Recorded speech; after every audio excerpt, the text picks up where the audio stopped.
something. Oh, it was a watch. Hi guys. Good morning. I'm waiting to see myself on the other end. Woohoo! We are live. Hi everyone. I am Rebecca from ChemKnits, and today we are going to do a lot of random yarn dyeing with food coloring. I need to shoot some B-roll for an upcoming video that I have planned, and yeah, given that it's a lot of stuff that's sort of bringing it back to basics, I thought it would be fun to do the dyeing while hanging out with all of you, and so that way I could get the like really short clips that I need, because I need like a short clip of me like dipping the yarn into the pot or putting something in the microwave. And so yeah, I thought that this was a fun way to do it, since I'm probably going to need to do a lot of different skeins to get all the kinds of footage that I need. But I am really, really excited, and I don't do a lot of heavily edited videos. And so if you're curious, well, the thing that I'm working on today is sort of like a dyeing yarn with food coloring 101. And it's because lately, in my early videos, I used to talk about the things that you need to dye yarn with food coloring. You need a protein-based yarn, you need acid, you need heat, and you need the food coloring. And that's really all you need to dye the yarn. You can combine those things in many, many different ways, and that's part of what we do here, is exploring all the different tweaks we can do to our technique to really have a lot of fun with dyeing yarn. But I wanted to have a video that I could point to for people who start out, to sort of clearly lay out, like, these are the components that you need, then you can mix together to create something really, really beautiful. So almost 10 years ago, I dyed my first skein of yarn. I had a ton of off-white fisherman's wool. It was Lion Brand Woolies yarn, which is 80% acrylic, 20% wool. And I'd done like a sampler Afghan to teach myself cables, and I was like, what am I going to do with the rest of this yarn? I don't want to do a ton of stuff in white. I checked online, saw that you could dye yarn with Kool-Aid, and then I ran to the supermarket, picked up some Kool-Aid, and I guess the rest is history. So I did start out dyeing yarn that had a very low wool content. Now, you get more intense results the more wool that you have in there, but yeah, it's sort of fun, and I really wanted to bring things back to basics. Yes, lab mates. And I'm sorry, the stream, I kind of want to check the audio. And I really wanted to bring things, okay, the audio seems like it's working. I can turn that back off. It's seeming, I'm going to make my quality bad that I'm watching, so that way hopefully it won't like give us as much trouble with uploading. But yes, the lab mates thing. We do have a Facebook group for ChemKnits fans. It's called ChemKnits Lab, and I think there should be a link to it in the video description. Basically, anyone who's interested in any kind of fiber arts is welcome to join, whether it be sewing, knitting, crocheting, yarn dyeing. All that stuff is totally welcome in the group, and yeah, you really should come and join. Just please answer the membership questions, otherwise I can't add you. I need to be clear that like you're not like a bot or someone who is not interested in yarn. Those are my like requirements. Oh, Indy, do you want to go outside? Hold on one moment. I guess I've got the Chem Kids, but I haven't ever called Indy like my Chem dog. Normally he hides while I'm streaming. But we'll get started in just a moment. I'm so glad that so many of you are able to join today. Yeah, and I guess a few, like as I get started, I have like a very like rough plan of like, I want to dip dyeing, but I haven't completely decided what colors I want to do for each one. I'm going for more basics, so I'm not trying to specifically break colors today. But, we'll oh, where are my foam brushes? Yeah, this is going to be a little less organized than some of my other streams because I'm going to have a lot of things going on at once. But it should be fun, and if you guys have questions, let me know in the comments, and if I didn't see it, feel free to ask again when my face pops back up, because I can't always see it while I'm standing up. But if you're a huge fan of ChemKnits and you really want to support the channel, there are a few ways you can do that.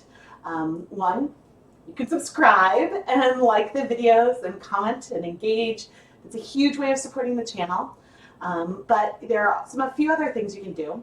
We have an Etsy store, ChemKnits Creations, filled with yarn that has been featured in videos and live streams. There's even some sneak peeks that I just added to the shop. I do have a Patreon, which you can get some cool things like behind the scenes sneak peeks and stuff like that.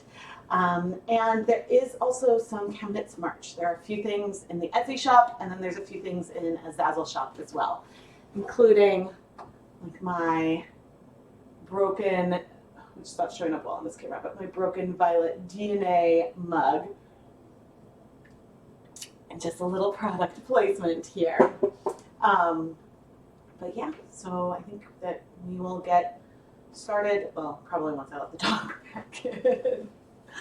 But if there's any specific colors or anything that you'd like to see today, let me know, because I'm not sort of married to any colors. I do want to do sort of a variety of things. And maybe you can see materials-wise, I have a lot of stuff pulled. I'm mostly going to be focusing more on like basic things, which I'm going to consider like the liquid food coloring, gel food colorings, which I haven't taken out yet, and some Kool-Aid powder.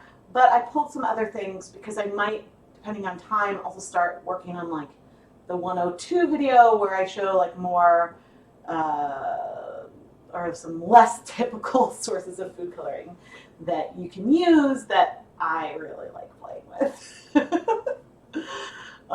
But yeah, so I am purples and violets. Oh, well, so self-striping, that's another plug. So tonight is Die Cut Weekly 100. Normally I release Die Cut Weeklies in the morning, but tonight at 8:30 p.m. Eastern Time, I will join you live in the chat room for the premiere of the 100th episode of Die Cut Weekly, which will feature self-striping yarn. I'm actually, Beverly, I'm going to be avoiding purples and violets, I think, for a lot of this, because I don't want to address breaking in this, specifically in this introduction, in the video that I'm filming for right now. I might use a little bit of purple for hand painting, but yes. And so with the basics, I would consider self-striping to be a more advanced technique. So I'm trying to start with things that are less intimidating. And so, because, you know, again, like in my videos these days, I'm like, hey, this is what we're using today, but I don't always go back and explain like, hey, like, you need to make sure that you use acid because maybe it's not working because it's not acid, or it might not be working because you're trying to do this on acrylic when food coloring isn't going to work on acrylic. And so I have some like videos of things that don't work, but I thought it would be helpful to have like a whole like, this is what you need, and show like some summary stuff. But yes, I am glad you guys have all joined me. I am going to call the chem dog back in and see what you guys think about colors. Oh yes, and okay, so in addition, I do have, yes, I have 2 webcams set up so I can hop from the counter to the stove so that I can show you guys. But yes, orange and yellows, definitely. The yarns that I'm using today, hey, Andy! Andy, come.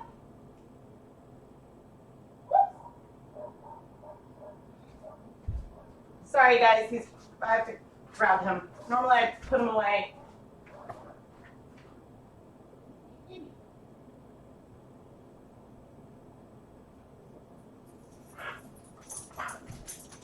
I am all the way. No, when I go get you, you don't get one.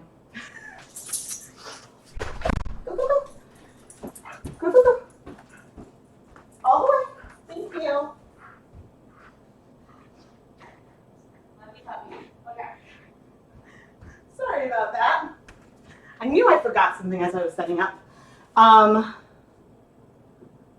Extra odd things to dye with. So as you can see here on the counter, I do have some extra odd things. Like I've got some sprinkles, which I'm not going to use right away.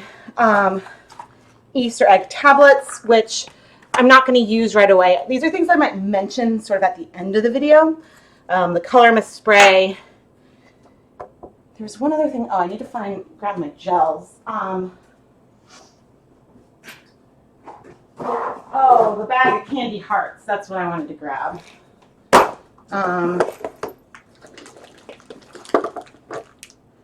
Okay. Since I don't want to get super messy, I'm going to pull out my unopened gel food colorings, which I have a feeling I might end up using a lot of the Colorite in the video. I'm going to try to like mix it up, but the Colorite is just so easy to use. It's sort of one of my favorites now. I have to show up for lots at some point. And oh, I wanted to grab the hearts. Yes, I will mention at the end of this video that like you can use some like goofy things. So as I'm pulling out these candy hearts, I know you can't get these this year. I bought a bunch last year, not knowing that they would like be unavailable. And so, yeah, so I have some, and there will be some videos coming up with them soon. Jelly crystals. Oh, odd things like candy fennel seed. Well, so I haven't done something like that before. So this is really like, this is B-roll for introduction to dyeing yarn with food coloring. So that's why I'm sticking with some like basic food coloring techniques, just to sort of showcase some different things you can do. And, you know, not even necessarily like speckling or anything like that, but I'm trying to think about like where like all my brushes and syringes and stuff are. I'm waiting for, so my like shoulder and arm are still really, really sore. And so that might limit, initially I thought it would like go all day, but I'm sore. The Blue Hawaiian Punch. Yeah, I actually haven't used those yet. Have I ever worked with Lopi yarn? I don't know if I've done specifically any dual coated yarn.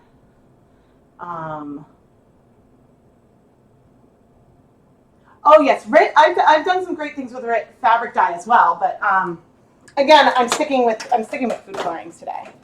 So, all right, I think the first thing, now that I've got like all these things pulled out, I want to do a few little tableaus, which I know are going to look upside down for you guys.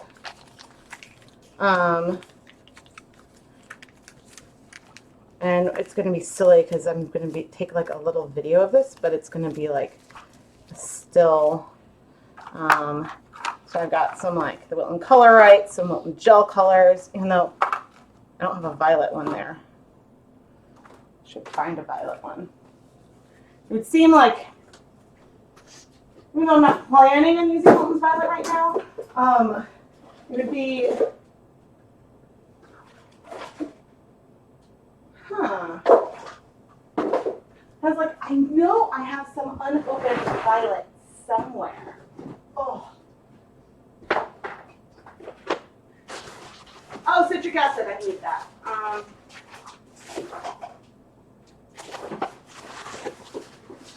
Here we go.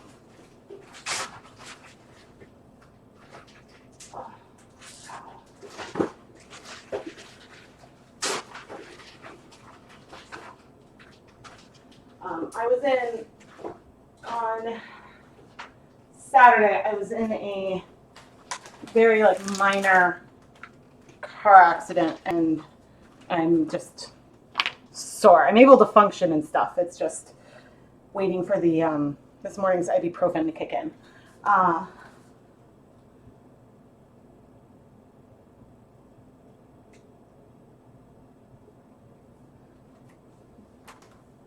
Ah, so jelly crystals, so like Jello kind of stuff.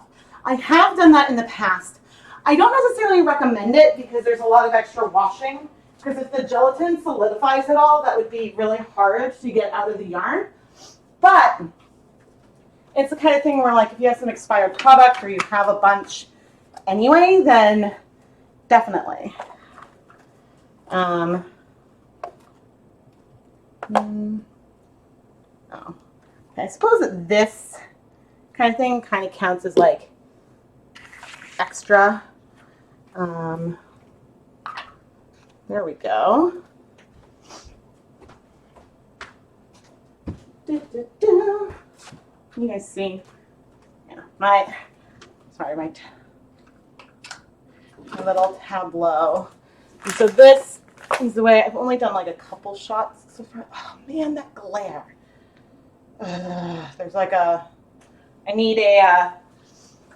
It's gonna bug me. Where is it? Well, I guess I can go like that.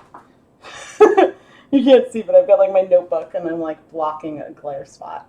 So, all right. Food coloring.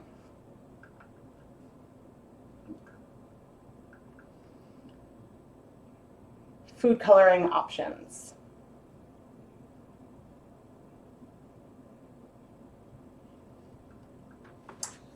Yep, that was a brilliant 10-second clip.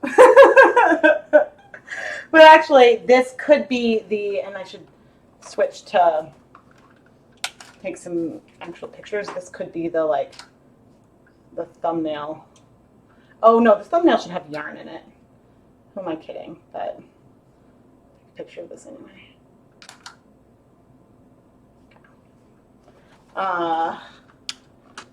Yeah, one of the reasons that I don't frequently do highly edited stuff is just for time. Time constraints. Okay, so that was food coloring. Okay, so and now I'm going to do some like get creative. Okay, so those are the things that I just shared. So I've got the Color Right system, some gel food colorings, which, you know, those are my unopened ones. I've got some McCormick's, at least the boxes. The Americolor, even though you know Americolor isn't my favorite, it still works. And so now I'm going to bring out some options to get creative. Or like some maybe like outside the box options. Oh, ow. Oh my gosh, you guys. Okay. See, if I thought ahead and made like slips of paper for each thing, I could like do like a film, more like appropriate film thing and be like, you know, this is the clip that I'm filming, but I'm hopefully it won't be so bad. Outside of the box food coloring. Okay. Move all these guys over here, and actually a lot of these I guess I haven't done sprinkles recently, although I did last do some sugar sprinkles at Christmas. A lot of these other things, though, you will see in the next couple weeks on the channel. All right, now, okay, so that's my get creative. I need acid. And I might need to go somewhere else because my vinegar, we'll see if I'll be able to get the vinegar in the shot. I don't use powdered citric acid very much. I know a lot of people don't like the smell of vinegar, and so they use it. But the reason why I keep going back to vinegar is, well, that works. The reason why I keep going back to vinegar is that I'm just comfortable with it. That's the reason that I do that. Yes, no, I'm fine. Like, I mean, I got checked out and stuff, so I'm like completely fine. Just like from wearing the seatbelt did what the seatbelt's like supposed to do, but I'm just hurting from it. But the boys in their 5-point harnesses, like they're totally fine. So no complaints at all, which is great. Yeah, the problem that I have with that, yeah, that's one of the things I was trying to work with. Our resident photographer, normally I don't care about the glare so much, but it was like, oh man. Okay. I'm in Kool-Aid. Okay. The script is still sort of like a work in progress, but actually, this is what I'm going to do. And of course, I don't know if you guys can see what I'm doing, but oh, I should not be filming yet. Oh my gosh. Okay. Here we go. Acid sources, showing the Kool-Aid, but also the citric acid and the white vinegar. Boom. Okay. Check acid off of my list, and I showed the ingredients of the Kool-Aid. And so when I say I don't use citric acid a lot, I actually do, because I like using these Kool-Aid packets a lot, and they have citric acid in them. It's just, I actually have this because I like to make fizzy bath balls that are like relaxing with like Epsom salts and some like citrus smelling oils and stuff. And so I have the citric acid from that. But I have not used it very much in videos. But I definitely like, I don't know, my cue, I'm like, oh, I really need to do like the vinegar versus citric acid. But like oh, I really need to things keep getting longer and longer. Whoa, okay. Yes, printer ink cartridges. Fun candy stuff is awesome. Well, not that late. I'm mostly, all right. We're about to start doing some dyeing. Let's go over to the other camera. Bam. Okay.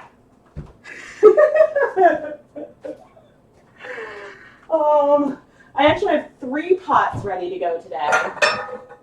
Or not quite ready to go. I do have a lot of yarn that I've pre-soaked, some with vinegar, some without. And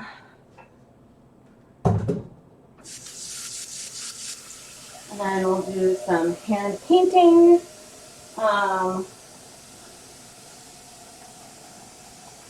Oh man. Yeah, what I didn't plan out was like the colors that I want to do. Okay.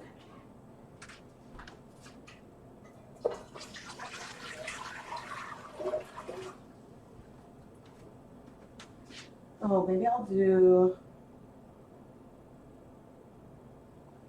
I'm like trying to decide how much of different things I actually want to show.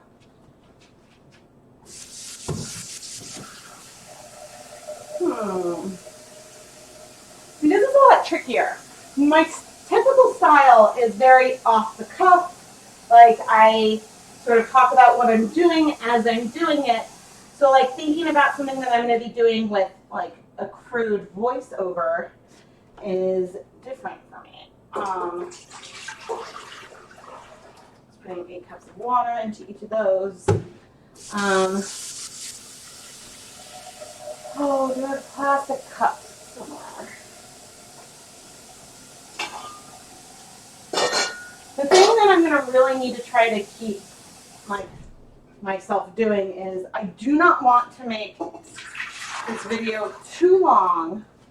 So I have to try to keep myself from like putting in too much stuff. If that makes sense. Let's start. I'm going to start with just some kettle dyeing.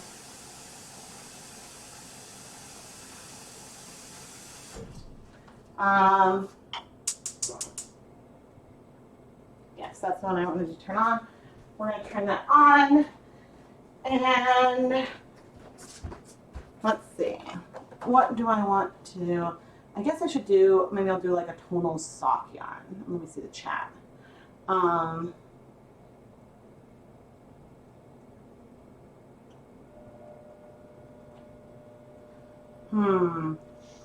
Pinks. Yeah, I could do some pinks. Let's see. Oh, I could do... although pinks have been giving all of us some issues lately. Actually, I'm going to turn that off.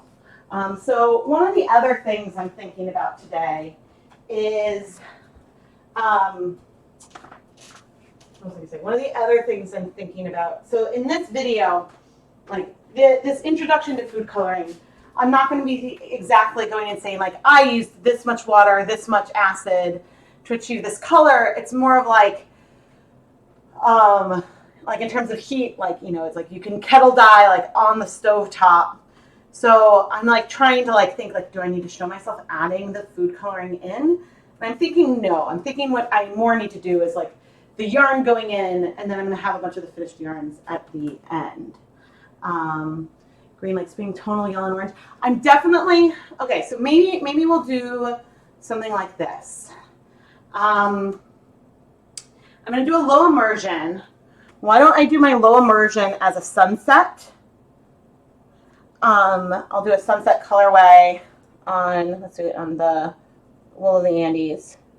And the kettle dye, when I do a pink with Hawaiian Punch. Yeah, and the dip dye, maybe I'll do blue or green. The hand painting, that I might do a rainbow because I like rainbows. And so now I've got 3 tripods now, although I do need to sort of replace my, I need to replace one, but okay.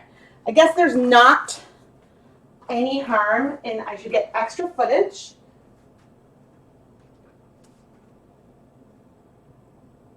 Hawaiian Punch. Oh, actually, I don't want that. Getting extra footage is not a problem. Right? And I should make sure I'm on the right camera. Okay, yes. Let's do, no idea how many of these singles that I should use. Let's do 5. And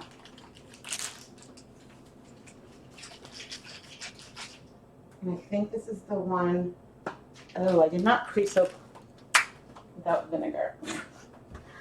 I was like, oh, let's do this on the wool. And so one of the reasons, oh my gosh, I was like, man, I have this like whole plan. I have this whole script outlined, and I was like, yeah, you didn't think through like the colors and stuff. But one of the things I do want to make sure that I say at the end is that like there are tips and there's rules, but like, you know, you can add yarn dry. You can add, you know, vinegar at the end, and it's just all sort of fun to play with. Okay.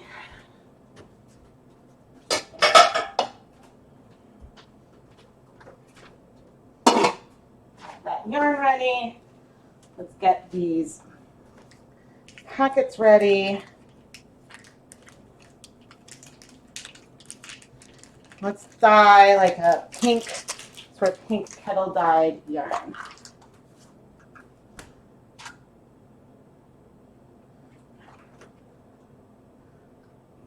Hawaiian Punch singles, kettle dyed with Wool of the Andes. But what do I have? 5 packets right here.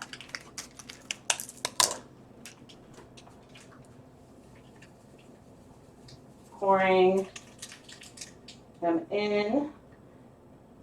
There we go. I'm expecting that this, even though this is red, I'm expecting a fairly pink color. obviously this one has citric acid in it, which, okay, wait, I'll stir this up and then I'll re-show for myself and tell you guys that the first ingredient on these Hawaiian Punch sugar-free singles, the first ingredient is citric acid. So I think that we are pretty good. I'm going to turn that heat on and get a handle on our, this one wasn't pre-soaked as much as pre-wet, but this is our Wool of the Andes worsted weight yarn. And the dye bath is relatively cool. There's 8 cups of water. And the reason why I'm starting cool is so we get something that is a bit more solid here. If I had done, if I had done this with, my color's not looking good. All right, and I'll come back once we're at a boil and I'll get some of that too. If I had done this with the yarn already hot, the colors would have started striking faster, which would have given us sort of a more extreme tonal yarn. We're going to get some tonality here because there's not a ton of water. For even more of a solid kind of yarn, you would want to use as much water as possible so that way the fibers could sort of spread out a bit. But I'm not expecting to get any white patches in here. And I'm expecting that things will strike pretty quickly. I'm wondering what's in this color. Red 40 and blue 1. Yeah, I've noticed that food coloring tends not to have red or beverages tend to not have red number 3 in them. And I think that is in a huge part because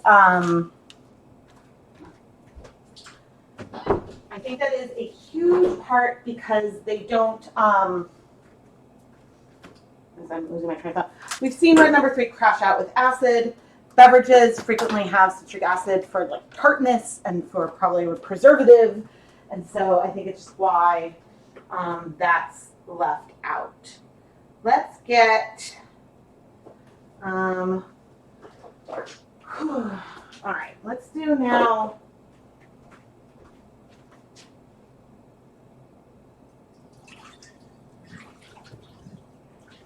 Let's start a microwave one.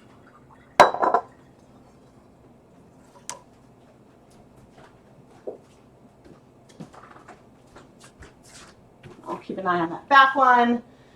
And let me turn off this. Nope. Hi. Hi. There we go. Okay. I'll move the container I'm using. Are you going to go purchase sprinkles today? Sprinkles? Yes. Sprinkles are best on damp yarn, and you do want to have the vinegar in the yarn already because if you want speckles from sprinkles, you want it to start striking faster. And if you don't have the vinegar on there yet, it's not necessarily going to start striking. So I have done sprinkles not in a pot of water, but with low immersion.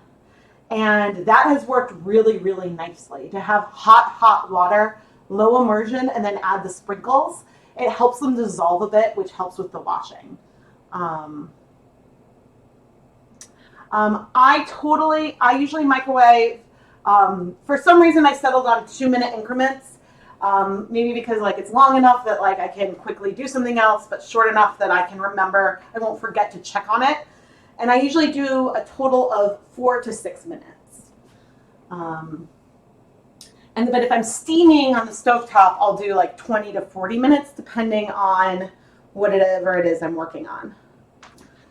All right. I think I want to do another Wool of the Andes.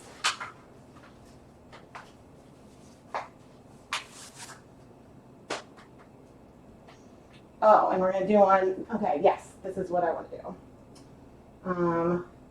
Which again, I did not pre-soak, but I am going to sort of pre-wet.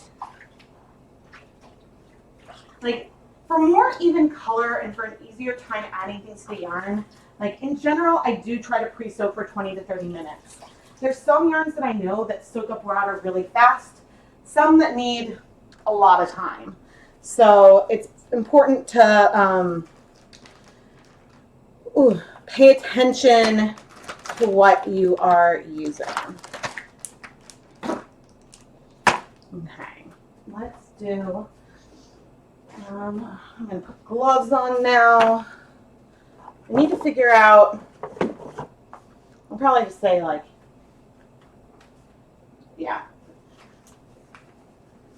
So here's the thing, and I think I'm actually, so as I'm writing out this script, I'm definitely going to do a blog post to accompany the video where I'm going to go more in depth of some of these things and maybe give some sample conditions and stuff like that, because I'm hoping, I don't want to make a 30-minute intro video. My videos can be long, and I don't think anyone would watch a 30-minute intro video. So I think the number of cups that you would use for low immersion depends on the size of your pan a bit. There's a video recently, and I don't think I've edited it yet, but I went and I added some saturated yarn to the pan, and then I sort of counted how many cups of water I was adding. There's a lot more cups than maybe I would have thought, but it was one of those pans that goes across 2 burners. So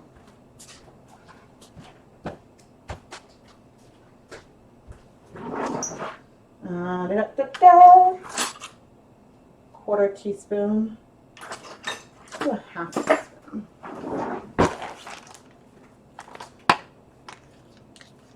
Brown. Don't want to do rose. Oh, there's teal. What? No, that's a half tablespoon. I was like, why is this so big? A half teaspoon. Now, teal is a color that does break. It can. It's subtle, and I think that it probably will not in this kind of situation. The trend, I didn't keep running around, but we're going to do some microwaving. So make sure I don't see. Maybe I'll move over here so that way you guys can see what I'm doing. It means I have to push more stuff aside. Here we go. Cool. You can kind of tell that it's a Pyrex container.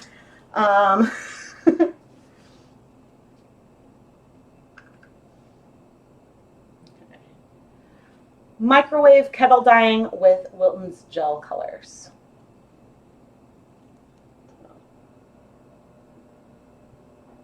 Then focus on the camera. Come over. I'm going to get a nice half teaspoon and stir it up. Now, one thing I'm not doing here that is sort of a nice thing that's helpful, and that is to use warm water when you're dissolving these gel colors, because they will dissolve off of the spoon a lot faster. Otherwise, you just kind of have to wait. And I think that this is a reason why, again, I mean, I know I keep talking about the Wilton Color Right system, but I like using that because it's just a lot faster to mix the colors that you want to use. But before, it used to be when I used liquid food coloring, I would use the McCormick's, and I really, really like, oh, I guess okay, I'll turn off my B-roll. I really like the McCormick's neon tones a lot. I need somewhere to put this. I really like those a lot. I just haven't been using them as much. Maybe because I think that I end up needing to use a lot more of the color, I think, overall. They're definitely not anywhere near as concentrated as Wilton. But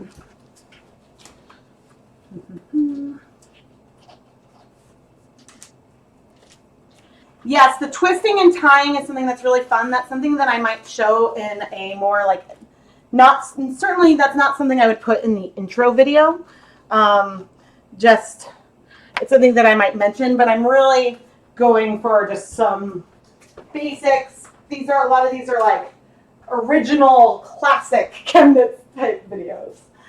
Oh, I need to add some vinegar.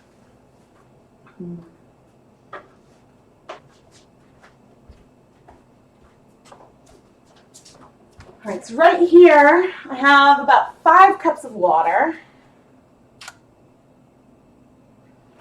I'm going to add some vinegar.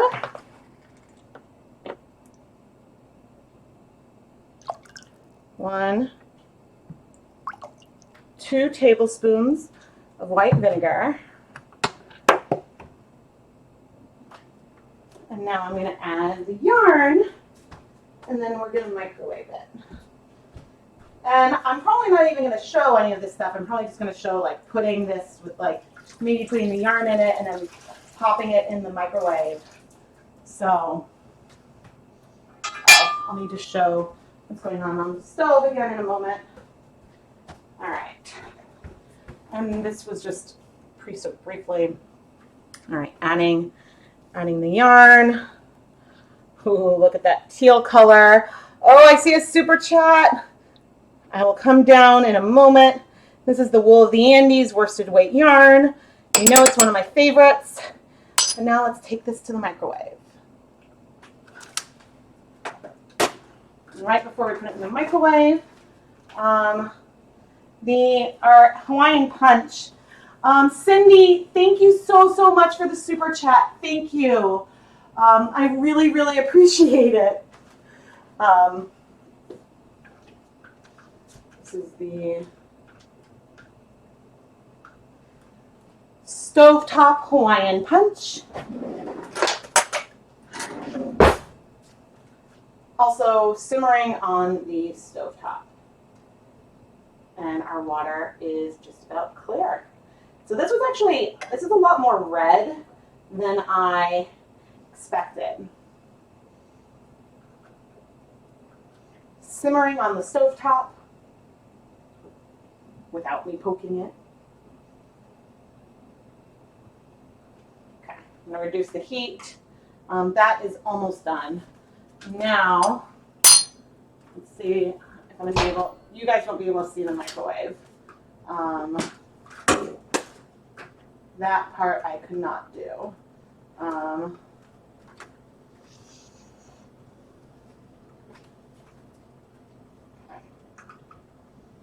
Kettle dyeing in the microwave.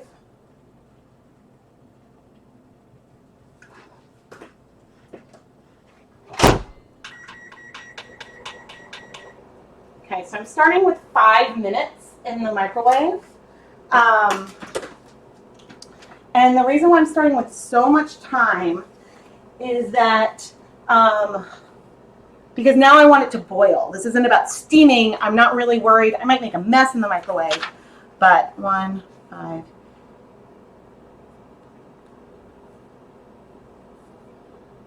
Kettle on stove. 2, kettle in microwave. 5 cup water. 2 vinegar, and 1/2 teal.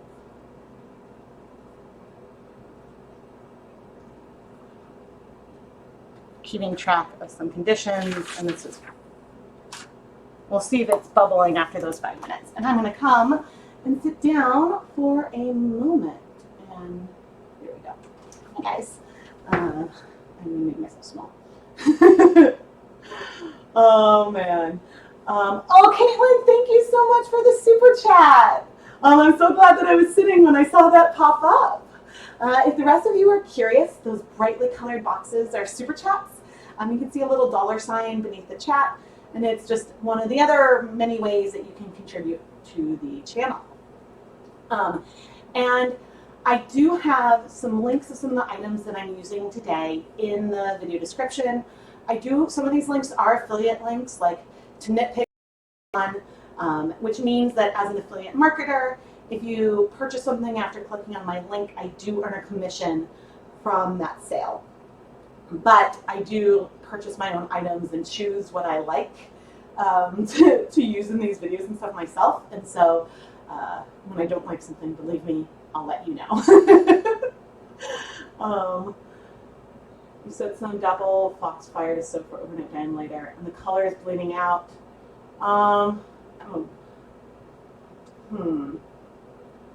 What dye did you use? I have no idea what. I'm like Googling this.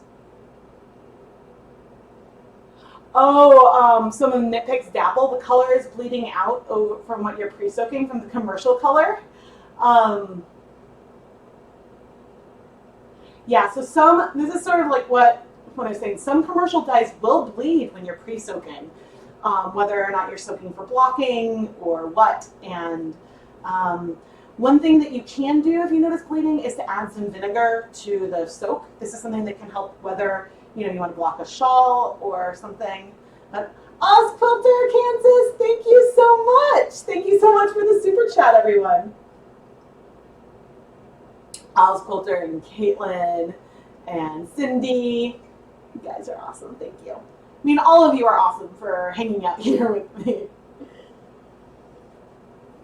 But yeah, when I was thinking, I was like, oh, I don't really want to do like a kettle dyeing with Kool-Aid or something on the stove, just like as a dye pot weekly or something. And I was like, I can do a live stream this way. I can hang out and chat, and I'll do pink. I'll do pink for dip dyeing. I'll mix the pink. What do I want to use? Ooh, let's see. We can see if I have some neon McCormick's colors. Oh, or I could use Color Right for that one. I might use Kool-Aid for hand painting. Oh man. I'm like my, thankfully it's all like my left side, but like my hand, like in here is sore, and then like my shoulder and upper back. Yeah, so I'm not sure if it's like, I honestly don't know. I haven't had it, I might have had it happen with some really saturated colors. I'm trying to think if I've seen some bleeding with that. There was some other yarn that I had that bled heavily when I was soaking a shawl to block, and I was pretty disappointed by that. But so it can happen. And like I try to rinse all my yarns to be clear, but like there's a chance that there could be some bleeding after just from like water differences and other stuff. I would love to dye some yarn with flowers. Yeah, we might, like, we'll see what like the spring brings. I have some huge bushes, so certainly it would be easy for me to collect a ton of lilac, which I'm actually more interested in trying lilac twigs than the flowers. But yeah, I am hoping to do a lot of natural dyeing as the weather warms up, because it's just fun. Oh, I gotta go check the microwave. What you guys see? Okay, it needs more time. Just trying to get it bubbling. Trying to get that bubbling.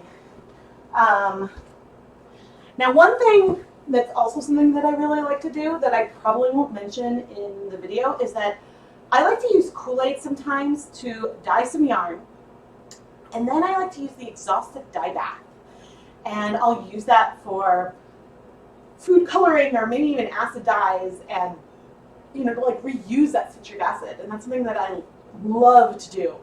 But then sometimes it's like, it's why I started the like leave no dye behind series. It's because like, okay, I'm using stuff that's left over, so I don't have exact measurements or something. Oh man, yeah. There's so many like back in the day, I used to make my own pasta sometimes. We were given a cooking class as a Christmas present, Keith and I, and so then we learned how to make some pastas, which was actually really easy and really tasty. But it'd be really fun to make rainbow pasta. It'd be so much fun. But oh, you guys, there's so many fun videos coming up. Yeah, like the bringing in more color mist sprays, the Sweetheart candies. I think if you go peek at the shop, maybe I'll have to show you, because I'm really excited about this one, and I just finished editing it last night. but it is by far, I think, one of the coolest things I have ever done.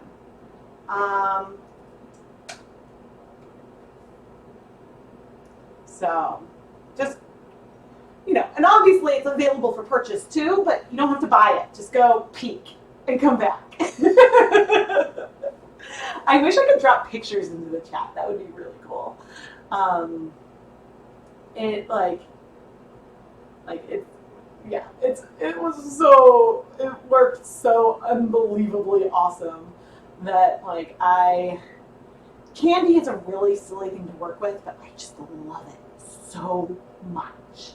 And the nice thing about filming that is I can pull that clip for some unconventional things that you can do to play with.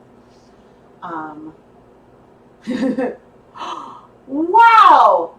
Winterland Design, thank you so much for the super chat. Thank you. I really, really appreciate it. Thank you so much. That's really, really, really sweet.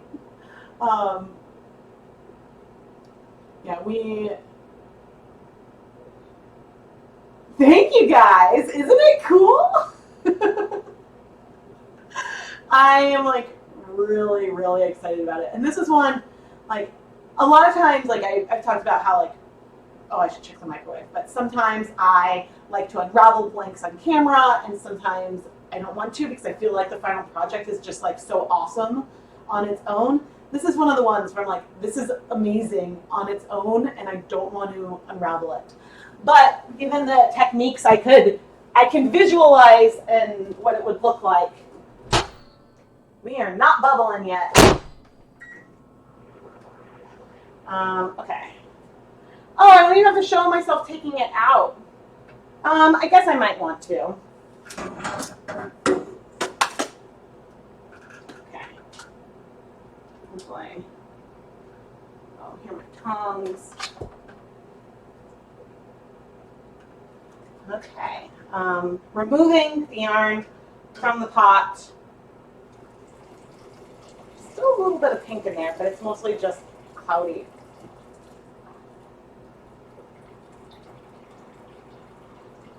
All right. Setting this aside, I'm going to have a lot of yarn to wash later on. But, da-da-da-da. Let me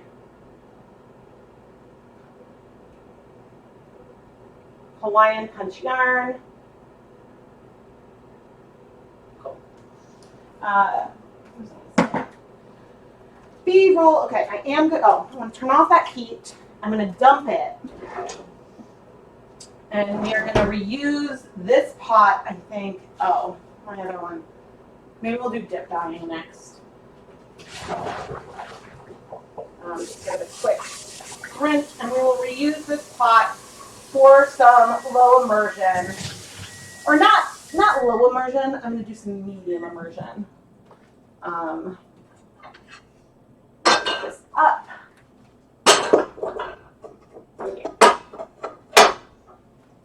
Okay, and I'm going to turn on that and see the microwave. No bubbles yet. This is a reason why I like using the stovetop more than the microwave. It takes a lot longer to heat things up in the microwave. Okay, so we'll do hand painting in a bit, but I'm going to have to hand paint two because I need to steam one on the stove and one in the microwave. And so maybe I'll do one with, I want to do one with Kool-Aid. I really want to do a speckled hand-painted one. Oh, crap! Okay, maybe I'm not going to do that with Kool-Aid. Because I was thinking about the two that I had pre-soaking in vinegar. I was standing and you guys can see, but all right, check out my leggings. You guys see? Let me see if I can show. See? It's cats playing with yarn!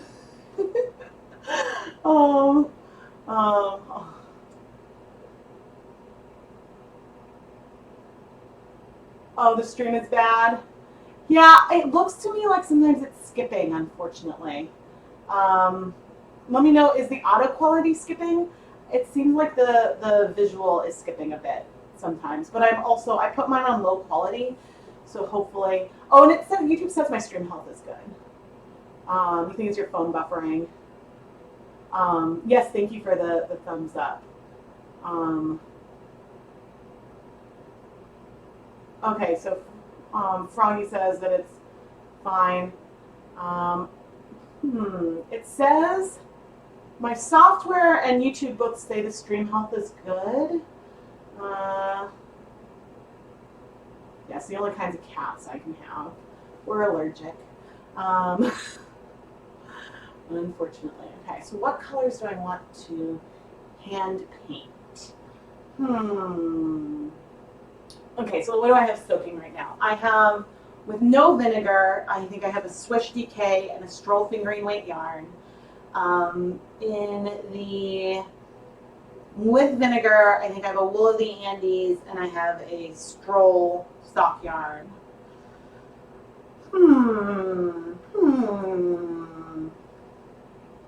It's funny, I don't do hand painting on the counter as much, and the reason for it is a little bit silly.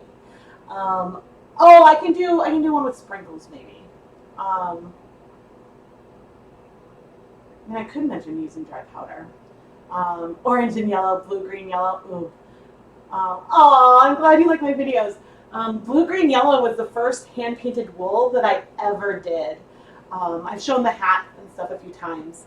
But I love, love, love it. Your audio keeps cutting out in and out for brief moments. Let me check on the audio. Blue, green, yellow was the first hand-painted wool that I ever did. I've shown the hat and stuff a few times, but I love, love, love it. Okay, so I didn't catch any right there, but there could be something. And actually, this gives you a sense of the amount of delay that there is because I'm watching live. What? Oh no, I'm staying still. I was like, why did it freeze? And I'm like, oh, it's because I'm listening to myself. Unless it froze. No, I was just staying still.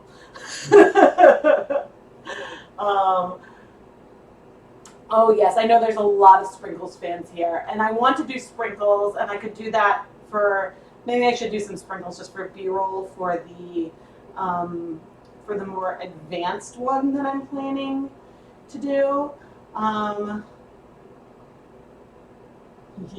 But I was like, I was trying to not do the sprinkles in this one because it's really my focus is like, I want to show the different ways of, a few ways of heating, like with steaming, and mention that you can apply the yarn like in a kettle. You can do it apply it like directly to the yarn and kind of stuff.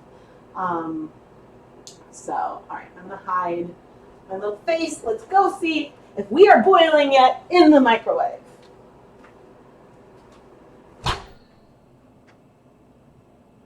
It's steaming, but we are not boiling.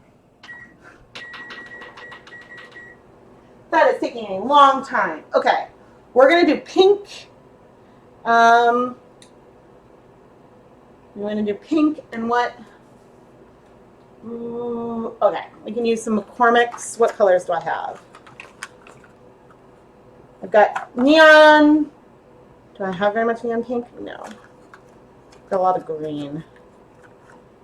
I've got neon purple, which is kind of pink. Let's see what I have. Not in there. Oh, you guys would not believe how much food coloring I have all over the place. That might be the one. I thought there was a second.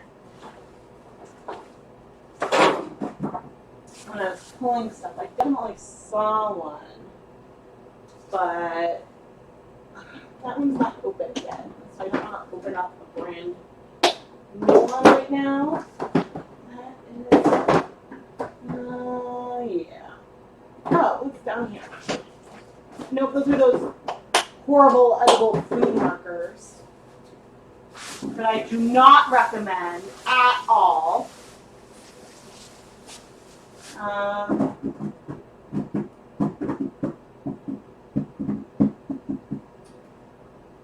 Where did I see it?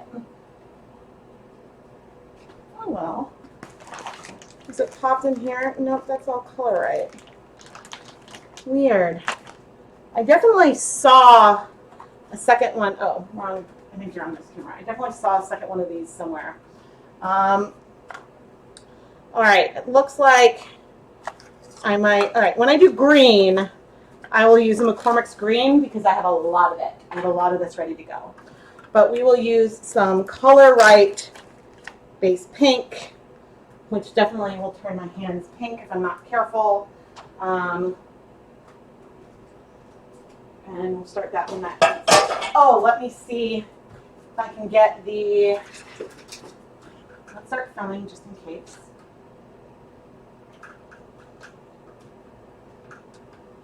Microwave kettle dyeing.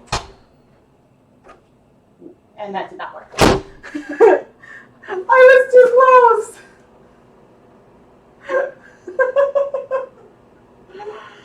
Okay.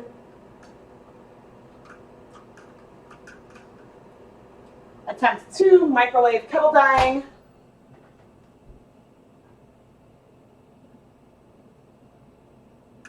Zoom in. It is definitely boiling, but I don't think you guys can really see. There's some steam though. This is just B-roll. But that, like, just takes the time. That's going so slow. I'm probably gonna have to add more vinegar to it. Okay, let's get set up for some pink.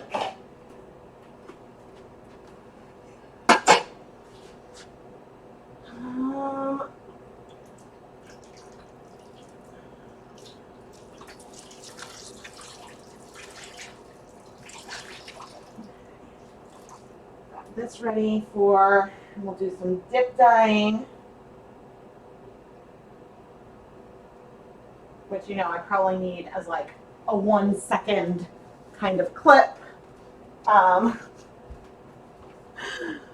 If you're just tuning in, I'm doing something a little less typical today. I am working on a dyeing yarn 101 with food coloring, and so I'm just trying to get some B-roll for this script that I'm writing for myself, and so I need some little clips of me doing a lot of different little techniques, and I'm hanging out with you while I'm doing it.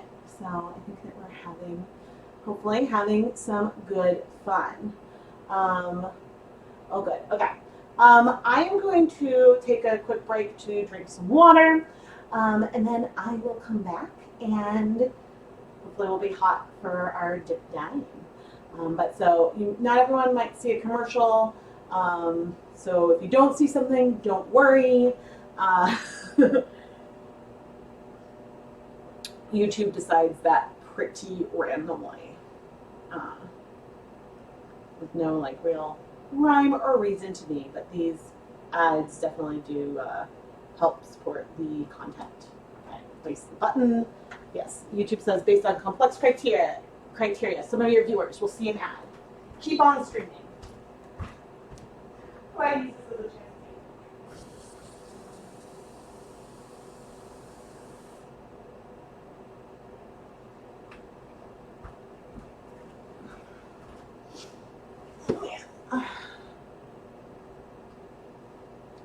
I'm not sure if YouTube has, I certainly haven't intentionally added any mid-roll ads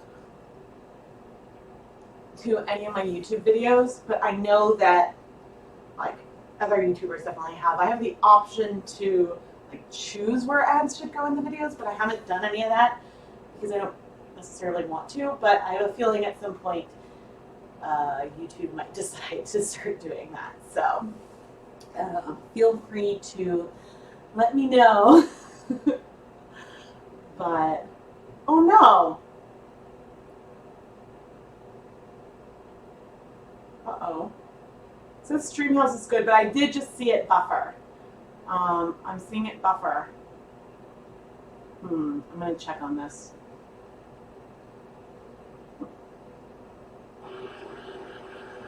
Oh no.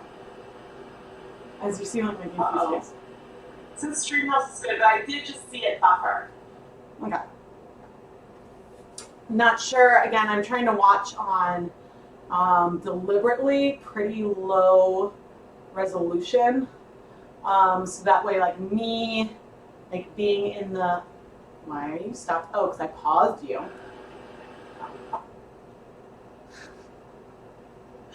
That would be why. So apologies if, I think I might need to get a new computer that can better handle the screening. You never see the ads. Yeah. I have no idea if it works, doesn't work. I do know that if I had, yeah, some of you had mentioned that. I mean, I just like saw it do that myself.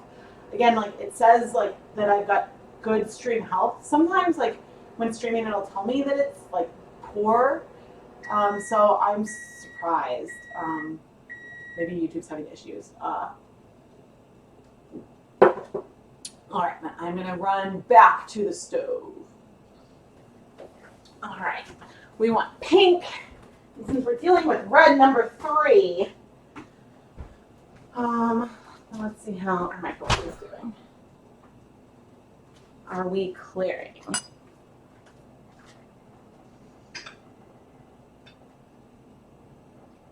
Oh, probably. Oh no, definitely not. I moved it. I thought I was clearing, and then I moved it, and I saw a ton of color. All right, you are just gonna hang out in there. You're gonna hang out in there and just be okay. Should have saved that for the end so then I could easily measure out water, but I think I have some other little Pyrex cups. Want to make sure. Yes, okay.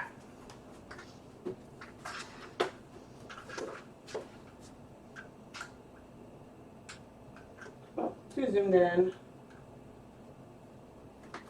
Dip dyeing, stroll, and color right. Okay, so I want to add just 1 tablespoon of white vinegar. We've got 8 cups of water.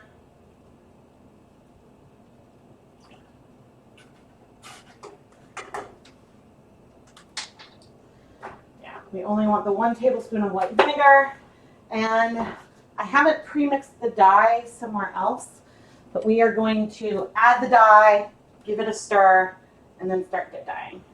So let's do 10 drops. 1, 4, 5, 6, 7, 8, 9, 10. Oh, maybe that was 11. Not 100% sure.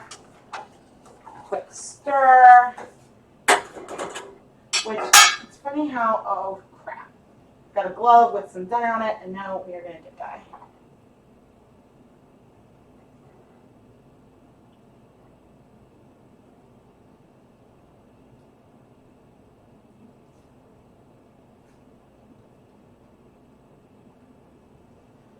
Which I'm doing with my left hand because I realized that I have some dye on my other hand.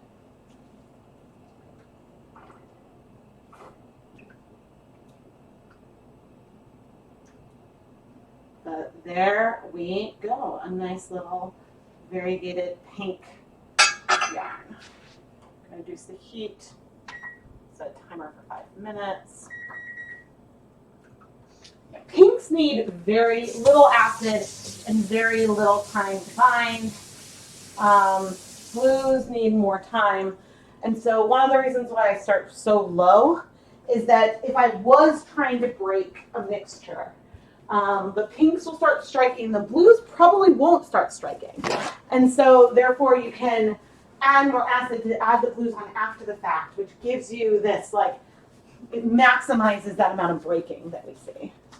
So, all right, so the third yarn, a stroll, dip dyeing, 8 cup water, 2 vinegar, 10 to 11 drops base pink. Cool. Let me pull out and see if I can just show you. Let me swap the cameras around. And I'm gonna hide, nope, wrong one. There we go. Make it so I can see the chat again. Oh, you use YouTube Premium, so you have no ads? Yes. If you have YouTube Premium, I get some cut, oh, that's hot. Let me bring this over. That is hot. That is steamy.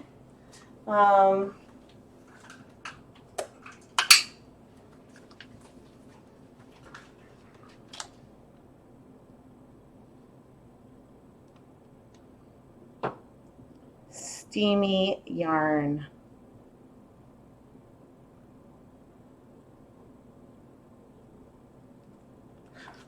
Felt like that could be worth capturing for something. But so I can show you guys.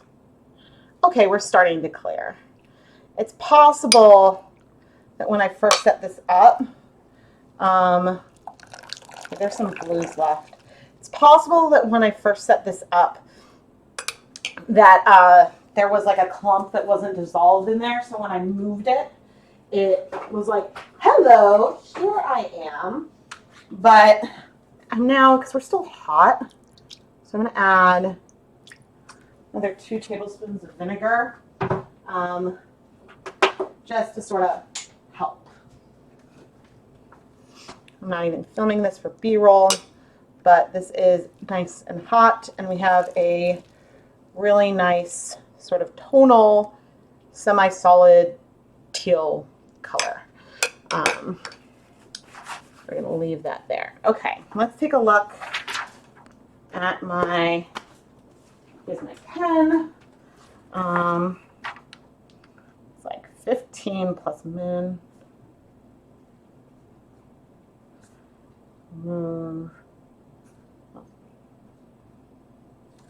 I might put some of the conditions in the comments. Okay, so we've got Kettle dye, dip dye, stroll, pink, color right,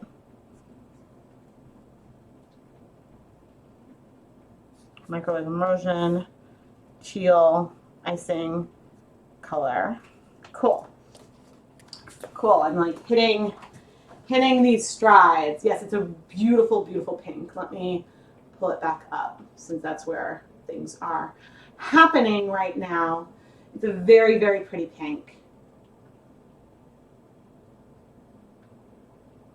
You're a little worried about the red tone of the food color in the pot.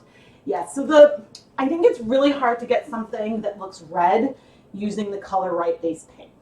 That color is just so like vibrant and electric that that one doesn't usually skew red. I've gotten a lot of pinks with so the one time I used Hawaiian Punch, just like a bottle, like a 2-liter bottle of Hawaiian Punch to dye yarn, I got a really great pink from that. And I think the reason why I got one that is much more red this time is the reason why I got something that is a lot more red this time is that, you know, maybe like 5 packets is just a lot more. So there's just that to consider. Making sure I can see the chat. You love it when I talk to my yarn. Yeah, there was like a thing where there was like a little challenge, like describe your job in a way that like is like that, you know, doesn't really say what it is you do, but is true. And that was really fun because it's like I stand in a room talking to myself. But that is like here we don't need to add any more vinegar. Yeah, I'll probably, once it cools, like do something prettier with it, but we don't need to add more vinegar here because yeah, it's just that water is clear. You can see a little bit of a pink halo around the edge of the pot, which is unfortunately very normal with red number 3s and is likely why, as you know, I was sort of mentioned at one point at the beginning of this stream, that's likely a huge, huge reason why you don't see red number 3 in drink mixes.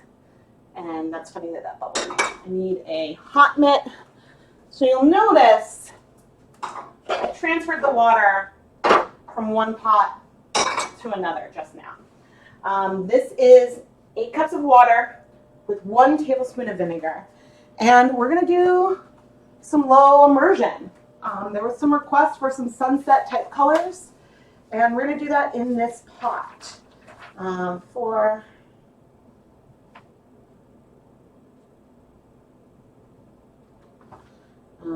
water from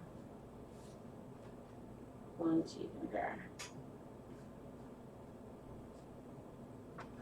And I haven't started using, since I still have my old diary, I'm trying to fill that up so then I can start using the official ChemKnits one.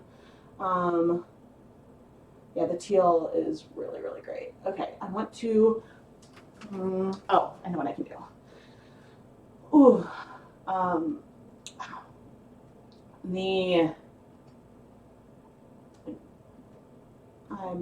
as I said, I'm totally fine. It's just a really deep breath sometimes just hurts a little bit.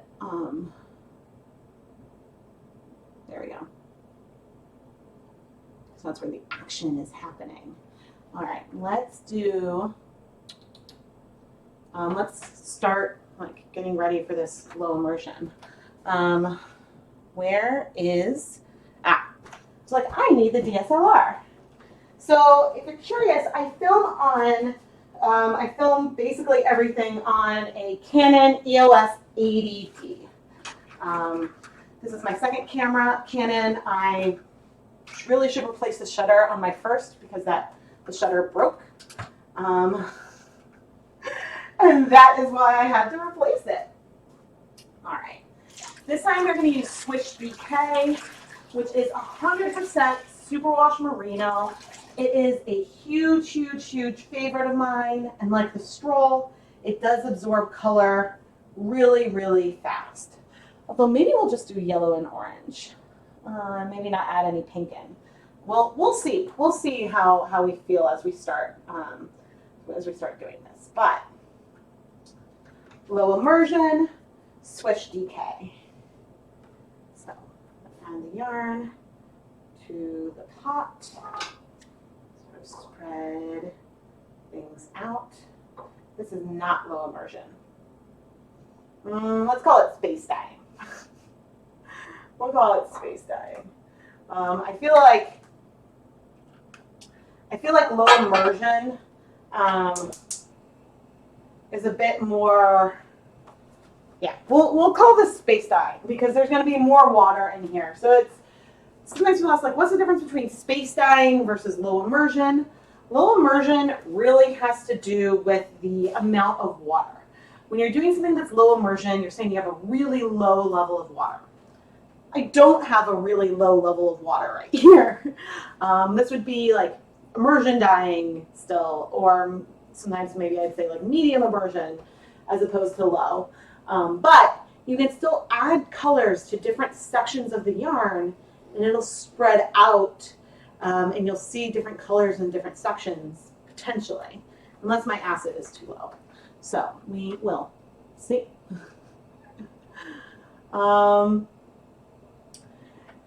Is this low heat? It is not yet. So usually, yes, I go down to low heat.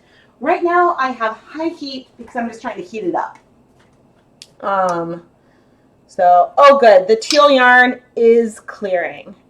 That is good. So sometimes you don't need to keep the heat on. If you have a situation where everything is nice and hot, you can remove the yarn from that and just let it sit in that hot water and you can absorb the rest of the colors.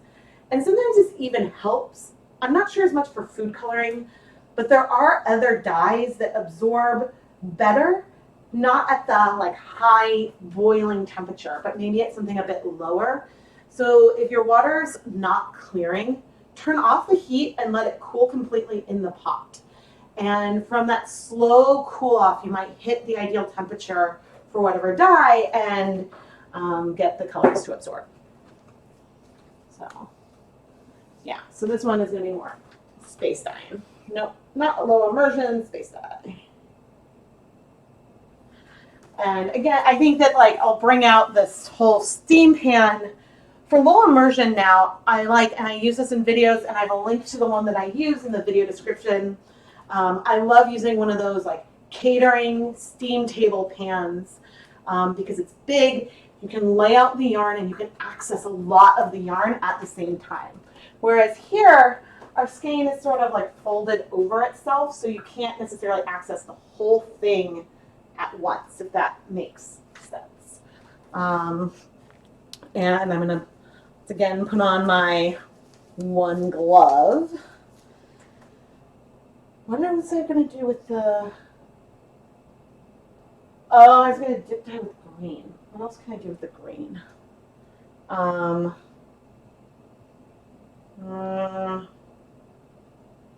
don't know what I'm going to do with that green now. Okay, but we are like bubbly, which is good.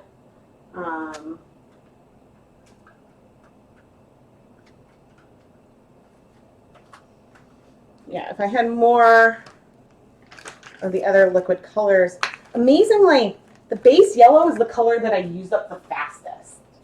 Okay, we're going to do some space dyeing. Space dyeing with Wilton's Color Right and Switch Decay. And what I'm going to do, so I'm going to pull it to the side, and I'm going to do 1, 2, 3, 4, 5. Sort of wiggle that to dissolve it. 5 drops of the yellow on the one side.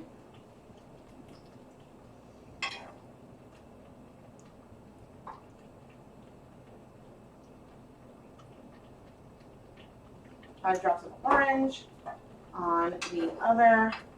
Sort of stir that up. And then now I'm actually going to leave this camera on. Watch the colors spread.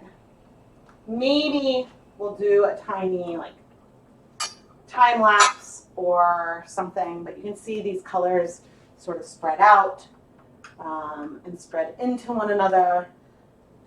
We'll see. But it is recording right now. Hopefully I have enough space. I'm going to set a timer for 6 minutes. Oh, okay, yeah, I think I have enough space on there. And the thing with this is like there might be white on it, but you know, you can definitely always over dye. So that is not a problem. And we'll do some hand painting shortly. Oh dear. Oh, that has vinegar. I want the Kool-Aid. I mean, I suppose like I showed the Kool-Aid packets. I think it's okay if I don't actually use the Kool-Aid, but maybe I'll do the thing that I was really wanting to do.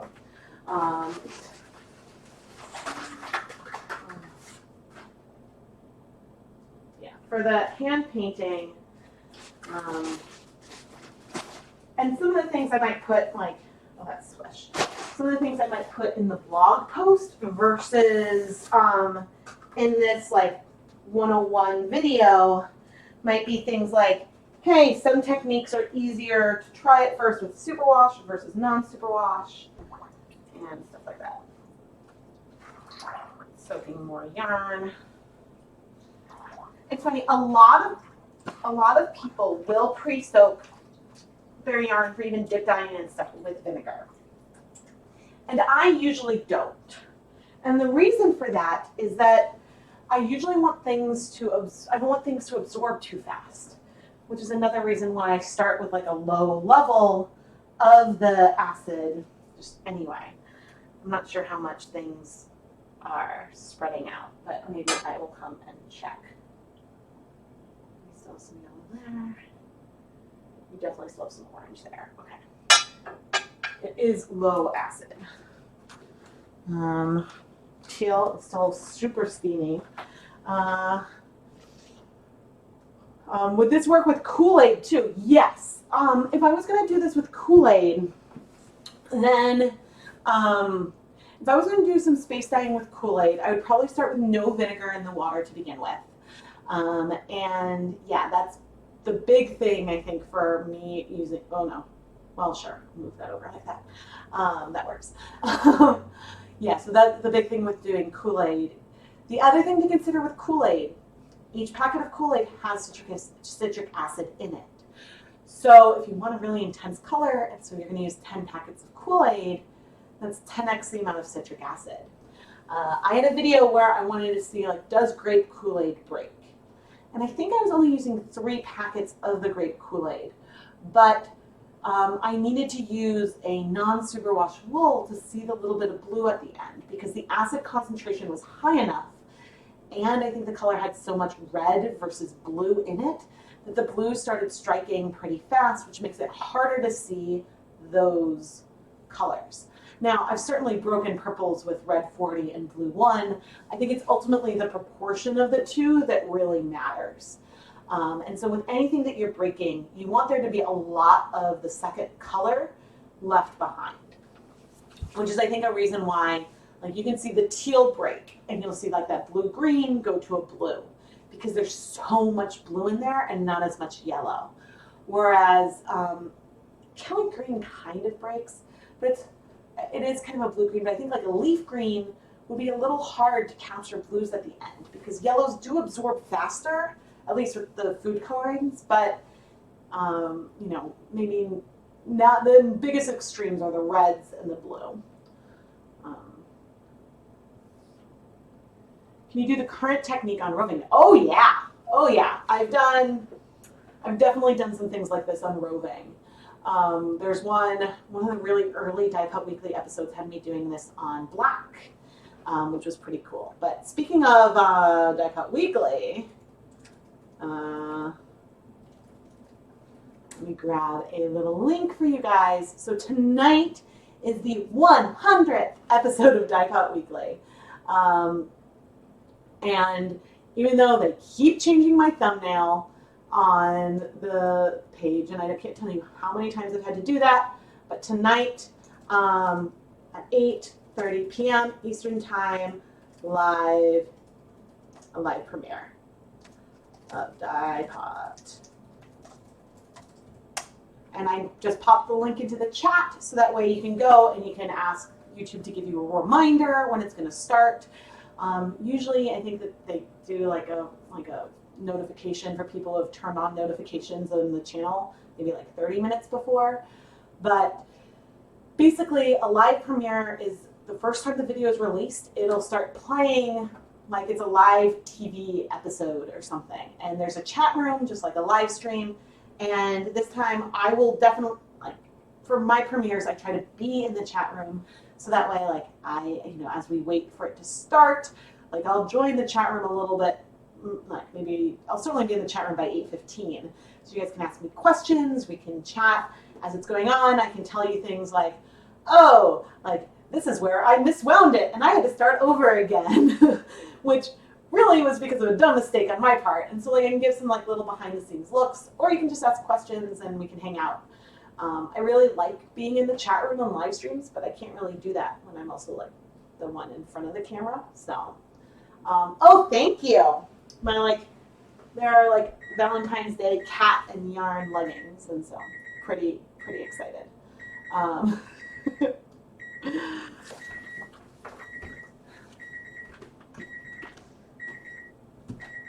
All right.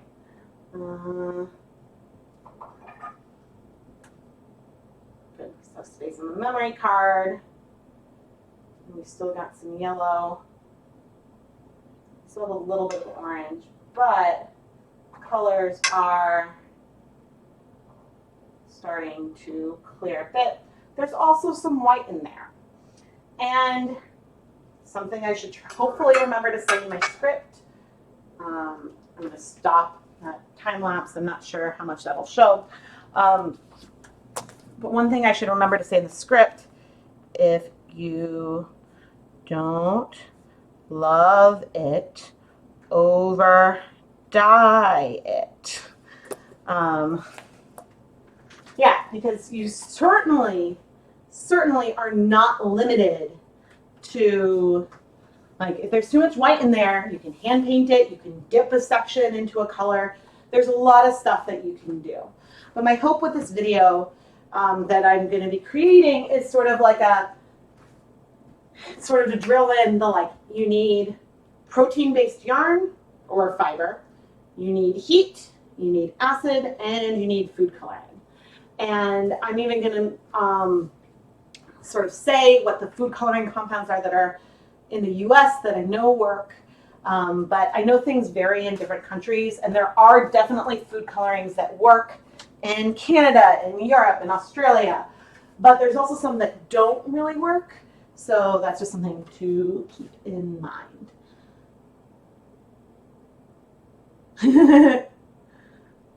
That white section is screaming for some sprinkles. I know. I'm trying to, yeah, I want to keep you guys happy. We'll do some sprinkles.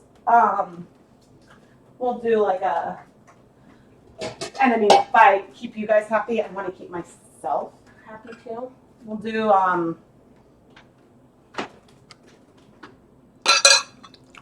some sprinkling. Okay, that water is clear. Actually, I probably should film that. Crap. Just in case. Okay, camera, come over here.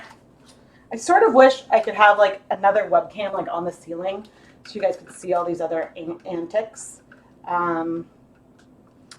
Removing the microwave yarn from the, oh, and I'm probably even still on the other thing with you guys. Just wanted to show that that water was in fact clear in my B-roll. Taking the camera off so that way I do not drop it on the lens, which has unfortunately absolutely happened. But I'm going to come show you guys our beautiful, beautiful teal yarn. I also feel like this was an important video for me to do because, and we're still on low heat over here. This is basically clear. I felt like this was a really important video for me to do because it's like my brain isn't working. I'm doing a lot more with acid dyes in my videos and stuff, and so I really wanted to sort of go back to my roots, and because this is food coloring, I think is a really unintimidating way to start.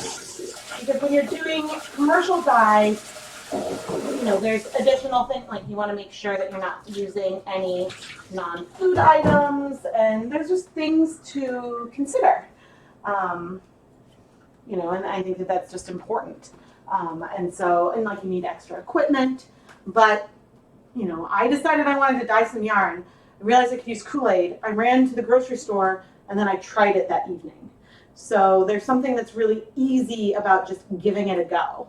And just like one of my best friends, like her daughter was doing some like weaving stuff, and I was like, would she like some yarn?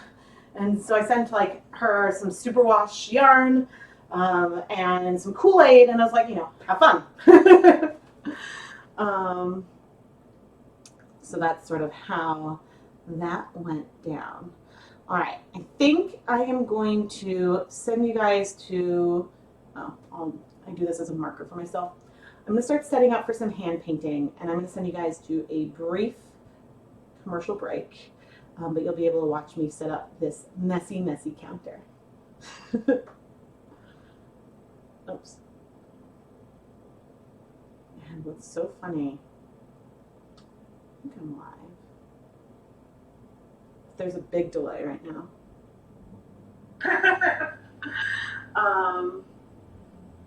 So that's sort of how, that's so funny.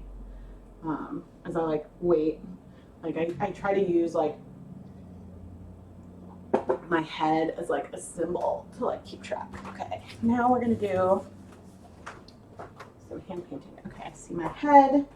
Wait for my head to disappear. Okay. I add.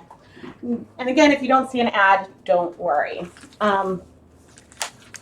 In a lot of my videos, ooh, I could do, no, I really want to do like Rainbow Speckles with Kool-Aid as a Dye Pot Weekly episode. We can do some sprinkles, and then that'll give me something to put in a steam basket on the stovetop.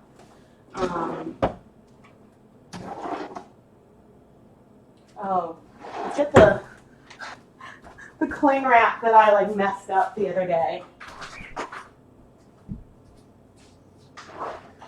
I dropped it on top of what I was trying to wrap up, so I should use that one up. Oh,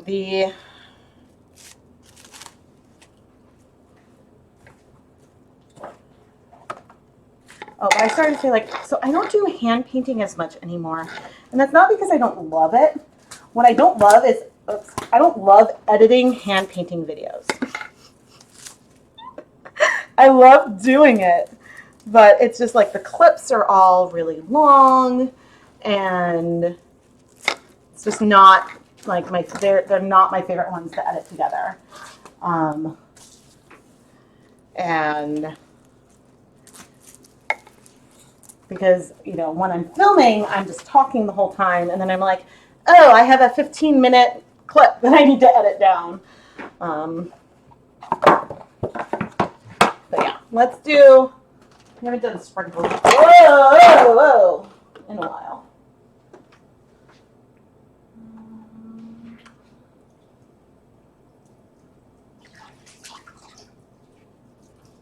All right, so this is some yarn that I pre-soaked with vinegar. I think there were 3 tablespoons of vinegar in the pre-soak, and this is saturated. Like, I did not wring out all the water because I want there to be water for these sprinkles to dissolve. And that is the truth of it. Okay.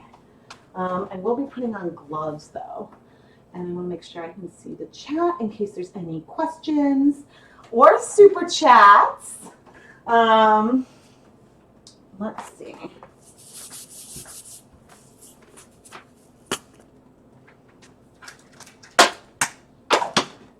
And I'm definitely not going to film the whole thing of this, but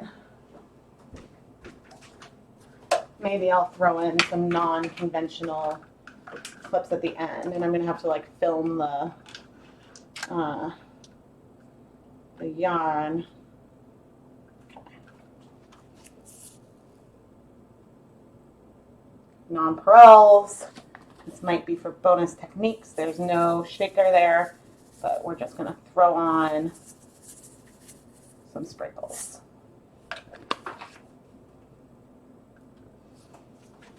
Cool. B-roll, B-roll. Okay. I'm going to use my hands to do the rest.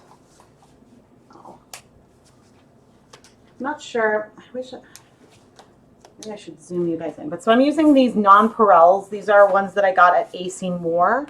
The brand is Nicole's Kitchen.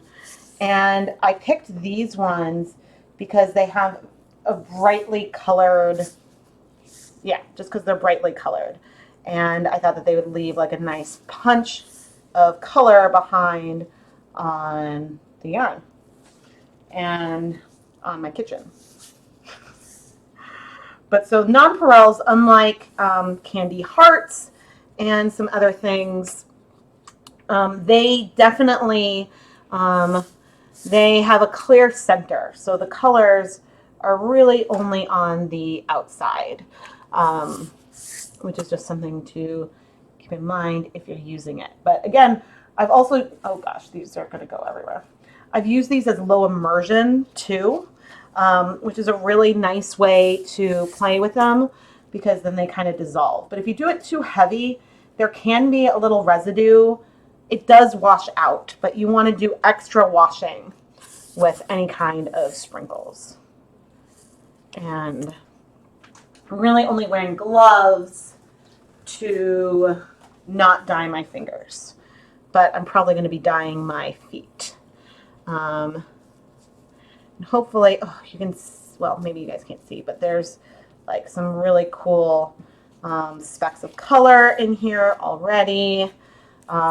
Sprinkles are awesome. Awesome, awesome, awesome. And sort of going for an all over thing, but you could do, you know, you could do like a candy dipped section. There's so many things that you can do with them. I'm probably going to go and try to use up as many of these as I can. I really need to, another thing I've been really wanting to do is do a make your own sprinkles video.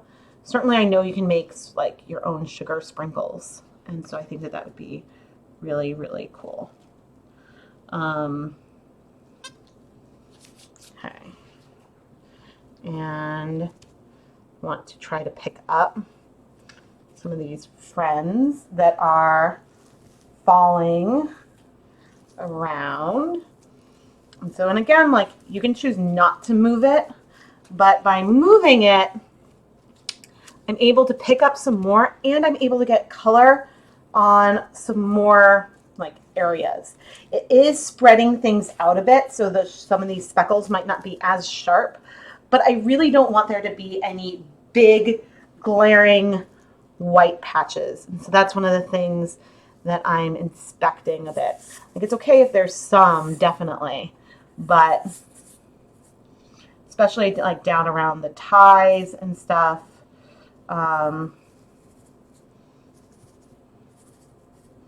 And you know, I know some people don't like it when I start moving the yarn a lot, but again, with all of these things, it's what you want. It's your yarn, like what you want to create, and you can follow, you know, what I'm saying, what I'm doing, or not, and that's all perfectly okay. So, all right, and what I'm going to do now is bring our camera back over. This is just a quick, fun, sprinkly friend. Okay.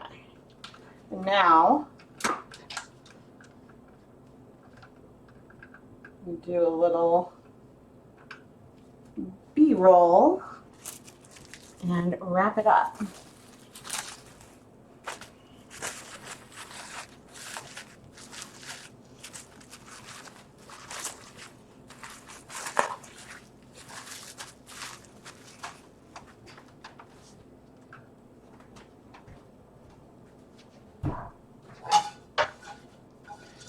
This one, I think,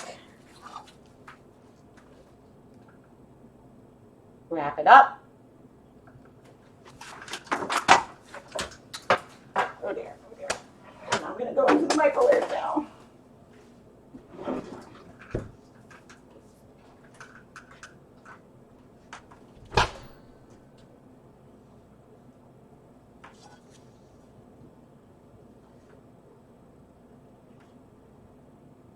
You roll, jelly roll into the microwave.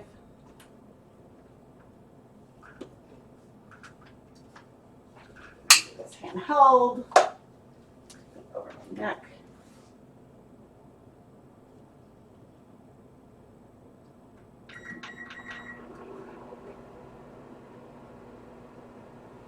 So I do it in 2-minute increments, and I'm probably going to do a total of 6 minutes here is what I'm probably going to do for this one. And then like I'll bring it closer, but yeah, we'll do a more traditional hand painted one in just a minute. How many colors on your hand can be a great conversation starter.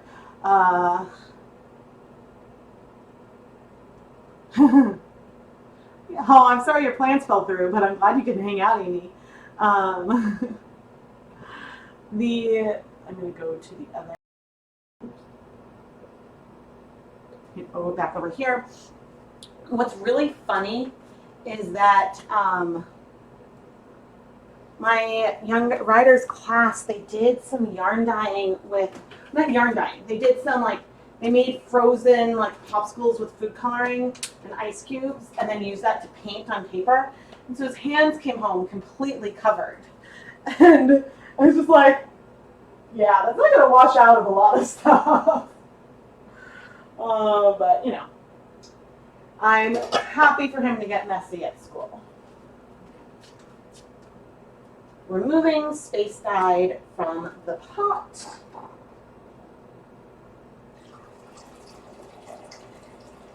Might be a tad bit of color in there, but pretty yarn.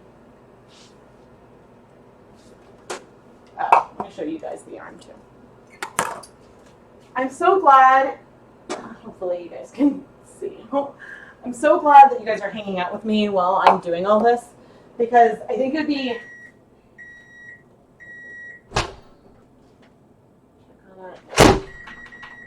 I think that it's harder to oh, I can do some B-roll on like the plastic wrap too.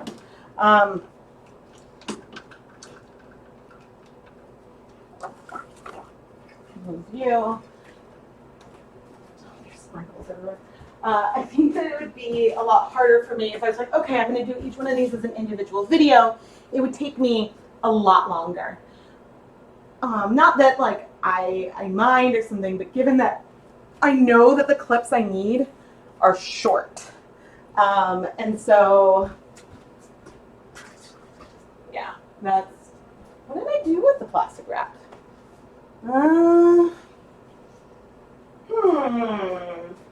They stick it on. Seriously, where did it go? I didn't use it up. There's only so many places, and it's not like sticking out from behind my ear. Which, you know, that's, oh, here it is on the floor. I lose stuff behind my ear all the time.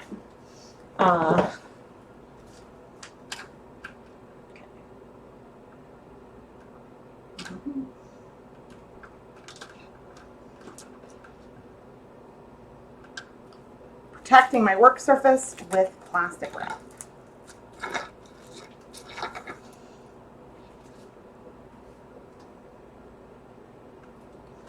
Just going to do the one.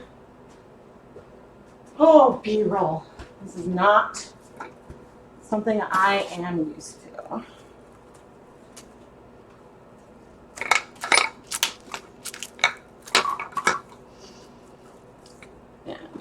Move the camera now. That'll be easier. Like I try when I have the tripod up, I try to not walk by it.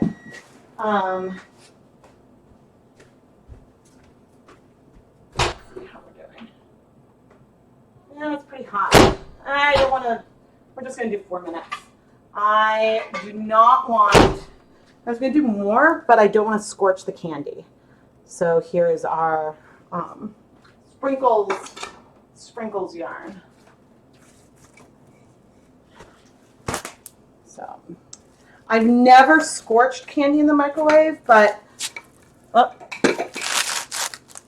I have never done that myself, but I know somebody, I don't know if they're here today, I know somebody has. So again, a reason for increments, you don't want to make sure things get like too wet or dry or anything. Okay. All right. Hand painting. Maybe we should do, I think we saw like a green, blue, yellow suggestion. Let me see the chat. Have you dyed silk hankies with food coloring? I absolutely have. You got great color in the pot, but it all washed out except for the pink. So for silk hankies, here, let me sit down for a minute, which I feel like I need anyway. Nope, that's not me. All right, for silk hankies, there we go, now I can make myself bigger. For silk hankies or 100% silk, it will need a lot more acid than wool. So it just takes longer for the colors to absorb. You also want to soak it for a long time to make sure it's really saturated. I do have a couple videos with silk hankies. There's one where I used the oven, and I did some space dyeing in the oven. I did another one I did some snow dyeing with silk hankies. So those are 2 videos off the top of my head where I dyed them myself. And then I've done silk scarves a few times afterwards, which is not the same thing because you're not going to spin with a silk scarf.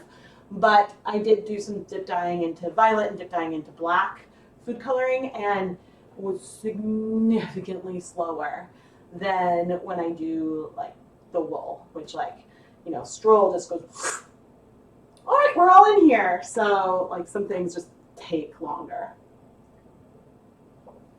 But those are some great questions.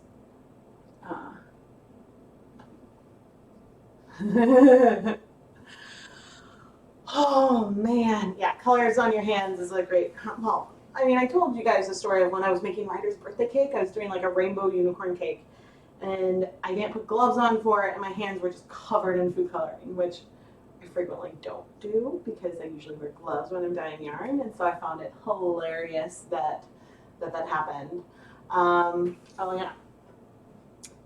You guys like my mug, which you can't see how it's like this, the purple, it's like a broken violet DNA knit cable. This is in the Zazzle shop, and I just have the standard, how big are you? I don't know, like 15 maybe?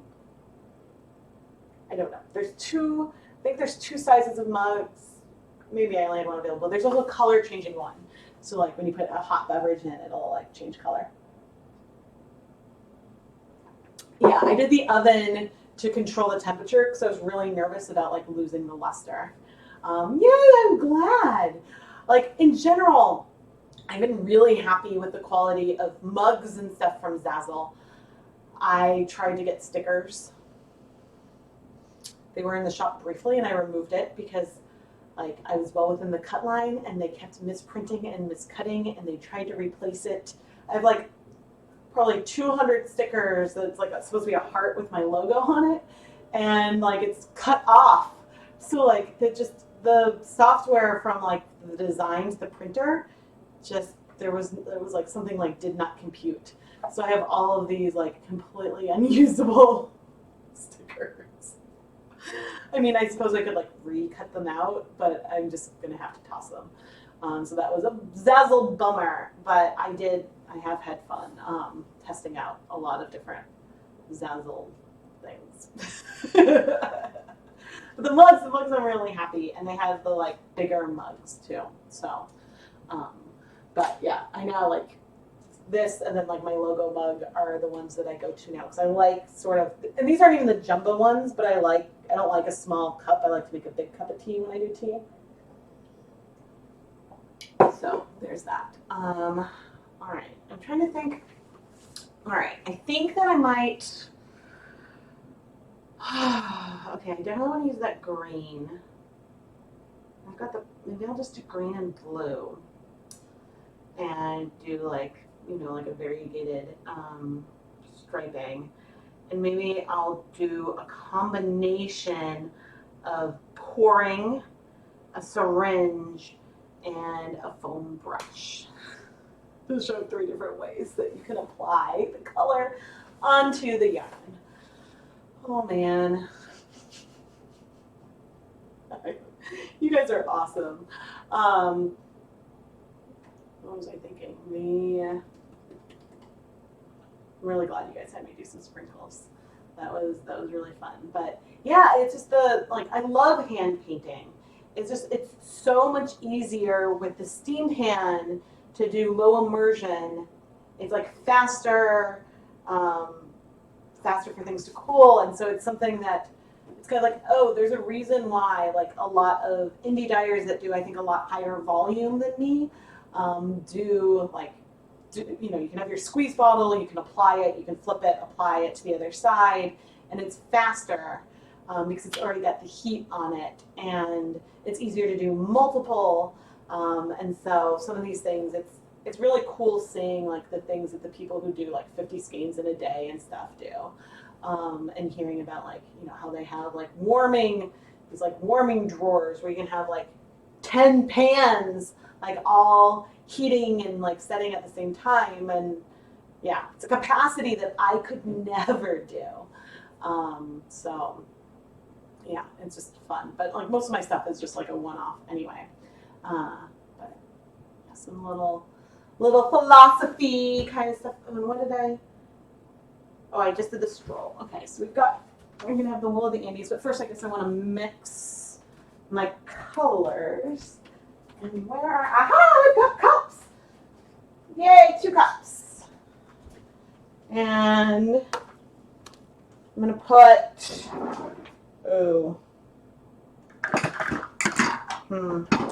half a cup is not a ton of volume.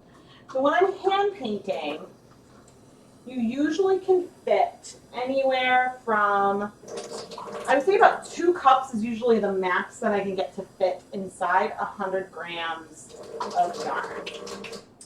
And so the less water that is in your yarn at the beginning, the more you can get to fit. Oh, cups. Here we go. I do have more. And like my house is always this weird like mess. Not mess as much, but it's this weird like connection of things drying before. Like I have these storage containers, but I don't want to put anything damp in there. So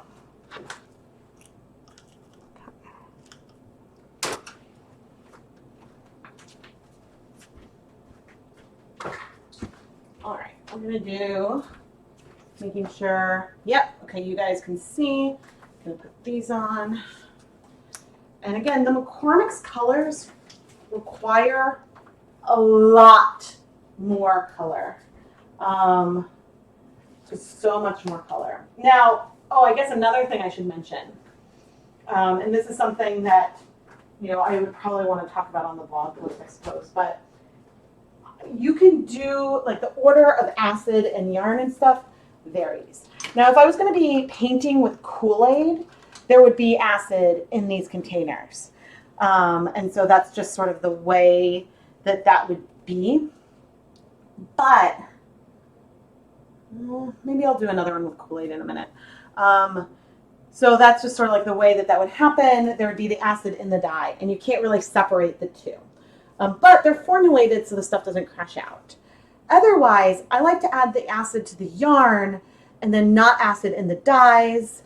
That's just sort of been my preference.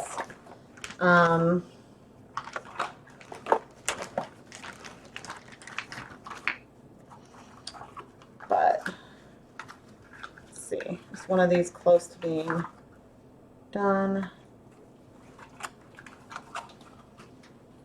Okay. So in each of these cups, I have half a cup of water.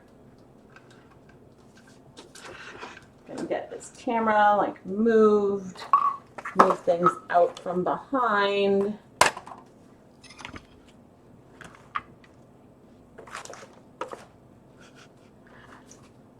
Move this down. There we go. All right. So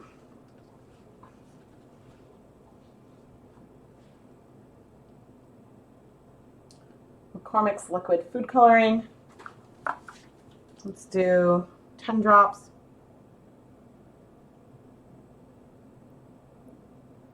And then 30 drops.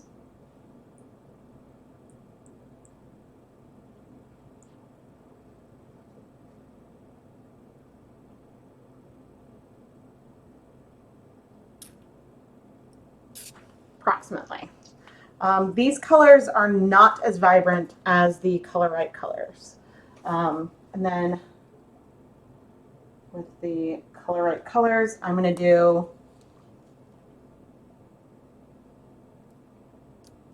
2 drops of blue,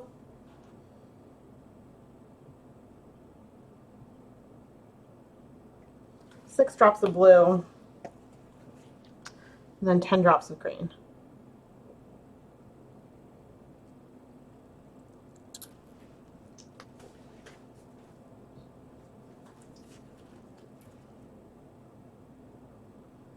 And this green, these greens are probably ancient. Okay, let's make sure, see how I'm doing. Okay, got plenty of time. All right, so those are these colors that I'm mixing. And here's the one green. This is with 3 times as much as the dye. Those might end up looking really similar. This has just 2 drops of the blue, 10 drops of the green, slightly teal. And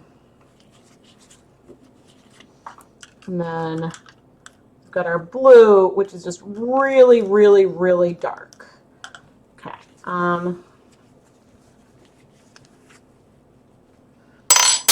Let's move these back here. Make sure that you guys are still in frame. Yes. All right, so I said that I was going to do foam brush. I'm going to do syringe. Do I have any right here? I do. Do I only have a 5 mil one?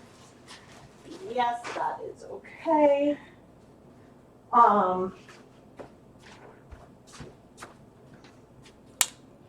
And then we'll pour. Okay, I don't need my tongs. Oh, and I can't see the chat. I might not have soaked long enough. Oh, that was before. I need a vote from all of you. You're going to dye some green splotch yarn with a combination of yellow and blue, double dip dye, or space dye. Ooh, well, it depends on how regular you want the colors to be. I would vote for double dip because you could have more control over where you want the colors to go. What's the end game? That's depending on the end game. Yeah, if you want the colors to be more random, then like a low immersion kind of thing could be awesome, you know? Hoo-wee. Before I move on, check out this yarn. This actually looks really similar to the Candy Hearts one that is now in the shop. But yeah.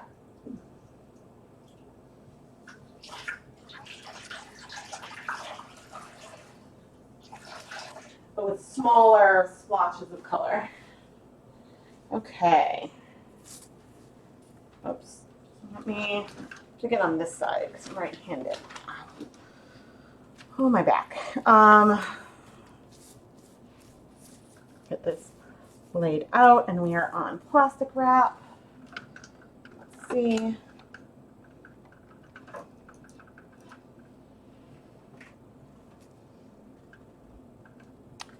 Hand painting and different ways to apply color. So we've got the syringe. Oh, I want to zoom in.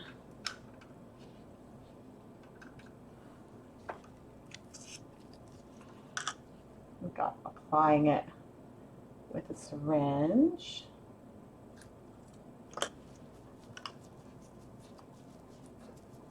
And then pressing. And actually, because we're with Will the Andes, that's good penetration. All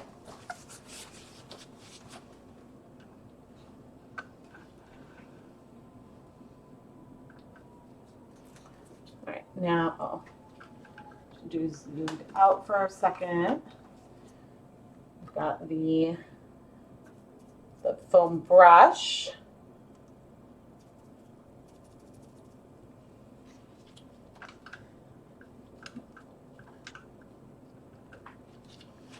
Zoomed in. Splatter. We've got the foam brush. I do like the foam brush for like some control.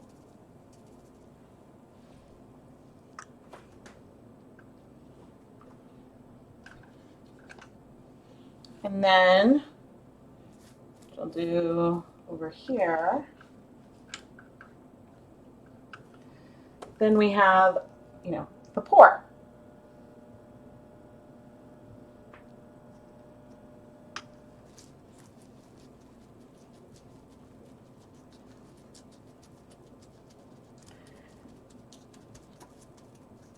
Yeah, so there's no question that the pour is faster. Syringes give like a really nice control, but you can see that there's a little bit of spread coming out. And then, yeah, so you can see some spread coming out. So like, I think that with, if you're using guar gum and you want really, really sharp edges, you probably want a foam brush because that allows you to add like a little volume at a time, if that makes any sense. I'm going to start getting our steam. Oh, you're warm because there was water in that pot. That is hilarious. Okay. I'm going to start getting this steamy. Yeah, and so what I'm not showing here, in theory, I could add something to a squirt bottle and show that too. I think that my personal preferred method would probably be a squirt bottle. I think that it's just a really nice and easy way to go about it. Whoops. See, when you like pour, you can over pour. Like I definitely over poured right here. Ooh, that's a nice blue. But the fun thing with hand painting is that you do have a lot of control. So like I can move these colors sort of around and through, and you can blend them or not. You can have it go from like dark and paler as you sort of move it down through this tie and sort of like massage it down. There's just a lot that you can do with it. And I really should have a soft blanket for wiping my hands on. That would be awesome. Oh, I guess I'll want to show the wiping down. Let's see. The yarn that is Dapple and the Firefox, yeah. Yeah, I have some of that actually somewhere. And I'm not going to worry today about like mixing sort of between different things. But then like, I don't know, there's just so much you can do.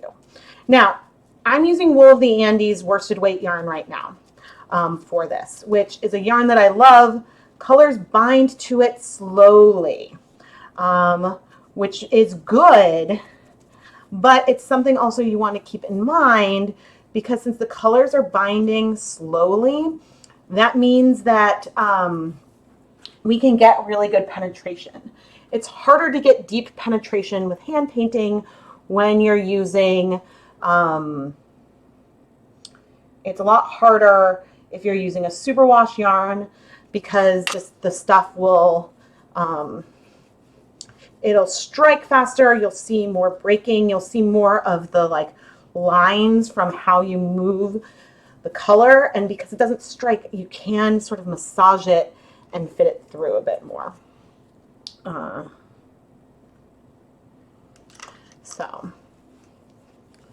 just some thoughts there. I really do wish, I don't often wish for like an assistant or something, but sometimes I wish a little bit because then I could have some help doing like a highlight reel, which I think would be really, really helpful for like one of these live streams because basically we could cut out the like moments of me talking, which I know aren't all bad or anything like that, but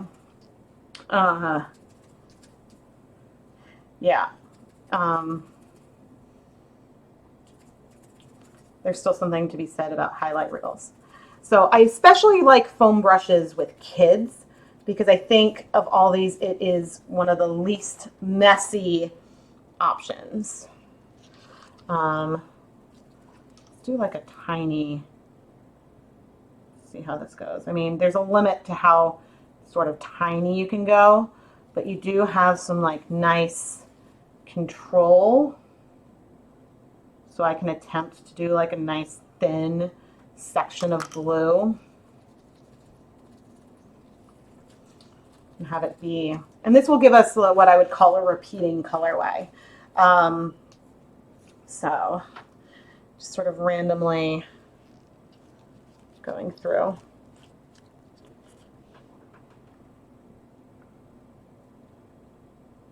It's also just fun. Oh dear, as I like fling, hopefully not on myself, food coloring everywhere.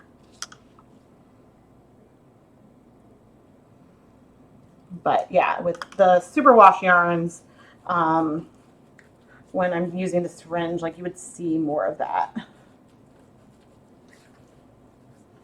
Let's do some of the more pale green. Now, there's definitely, oh, and I just used that one up. There's definitely, and you can see that here, there's just a lot of liquid. And so that's just up to you how much liquid you ultimately add onto the yarn. But yeah, around 2 cups is typically, like, that's the max of what I can get on the yarn. Let's pour. And then obviously, the more dye you have in a given area, the deeper that color will be. And so the pressing is to help, you know, make sure that it's going through. Now this has a lot of liquid in it, so some of the colors might sort of spill out as I am dyeing it. So that's just something else to keep in mind. You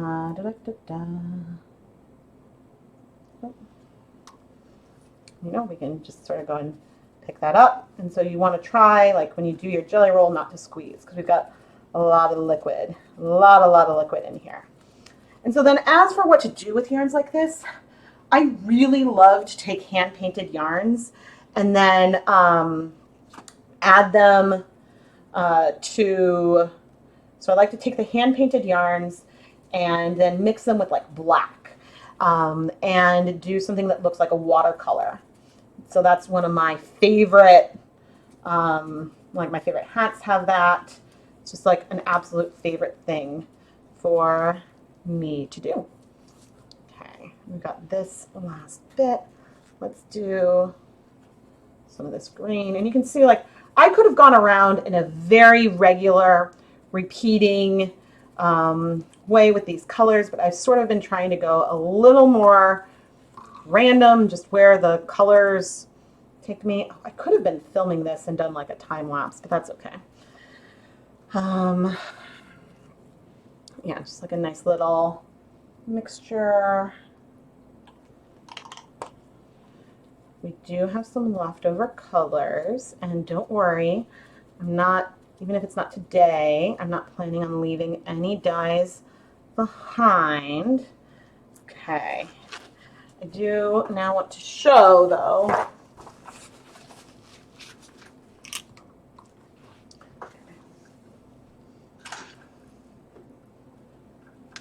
show the yarn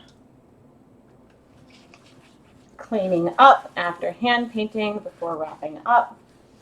Just wipe up all this excess. In this kind of colorway, this isn't a huge deal because these colors are all really similar. This is something that would be make a much more of a difference if we had yellow in the mix and we didn't want any of the, like, we wanted to kind of keep some of those greens separate. But again, like using a thickener like Guargum, that is something that can help if you don't want your colors to bleed together, because it'll sort of just help things stay put. And that's definitely something that is on my list to do soon. Now I'm going to wrap this up.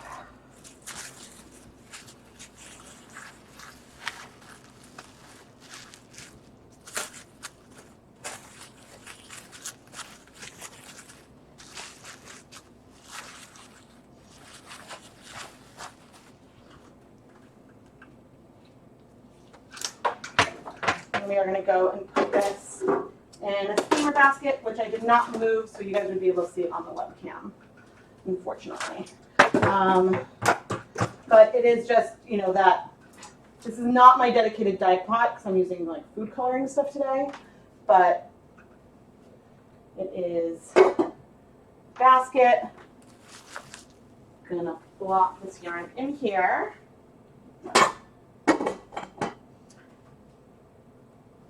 let it get steamy. There we go. And now I'm going to steam it for, I think, 30 minutes. And then come and clean up my counter because some stuff did leak through. I have found if you get food coloring on your counter, Lysol or something works really, really great. Okay, let's see. Let's see how we're doing. And I'm going to come back. And I see a question. You're going to go with the dips. Have I ever tried longitudinal stripes? I haven't done, so like, I think what you mean is doing, so normally on a soft blank, if it's knit, sort of like going up that way, if I do stripes on it, I go this way. And I think the question is, have I ever done stripes sort of going the vertical way?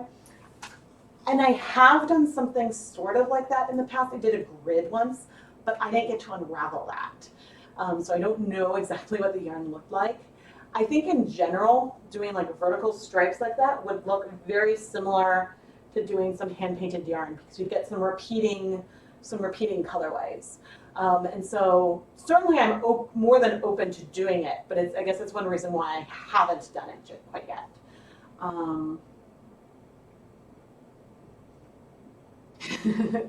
Yeah, I like blues and greens too. So let me see what's on my list.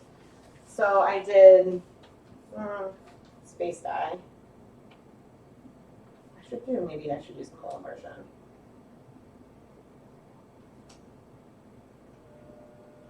I did some hand painting. I did the steam basket. I did the microwave steam. I've not done any blends, and I still need to show like winding a skein. Oh, excuse me for a minute, guys.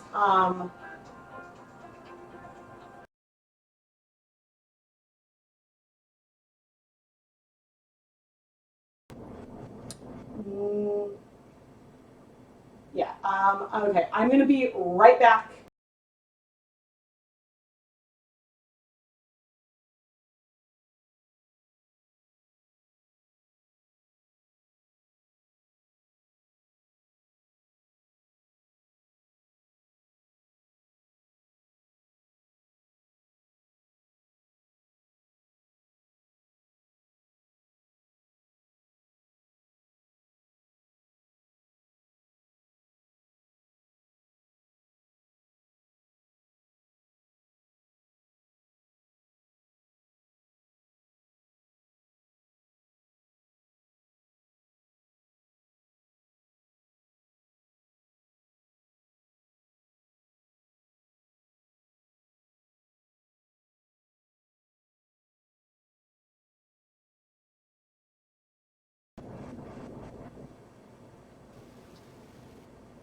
All right, I am back. Hopefully you guys can hear me. I just, like, it was a local number that came up on the phone, and I wanted to make sure that it wasn't something important. Well, I am expecting a phone call from, like, my insurance company, but that was a different number, but it didn't look like a spam. I just needed to make sure it wasn't school. So, yeah. But hopefully the audio is working. But, yeah, it was, when I tried calling it back, it must have been a spam call because it said that there was no number. Oh, you're wondering what would happen when the soft blank was knit up, if you'd get vertical stripes or diagonal stripes. That depends on your pooling, I think.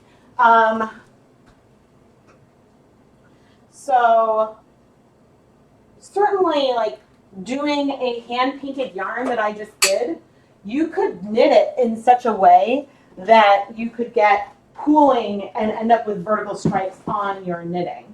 But I think that doing something like that would require a fair amount of planning.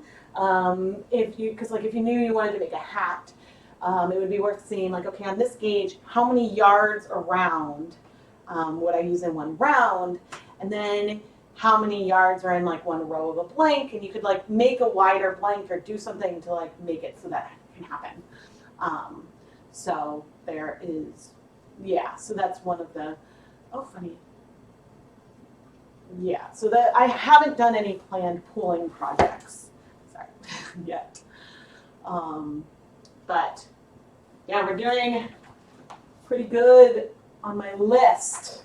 On my list of different things. I still want to, I think, do some low immersion. I guess I did use that green. What else do I have? Oh, there's the Kool-Aid. Oh, but that would be a fun, like, video on its own. Maybe I just need to do, okay, rainbow speckles.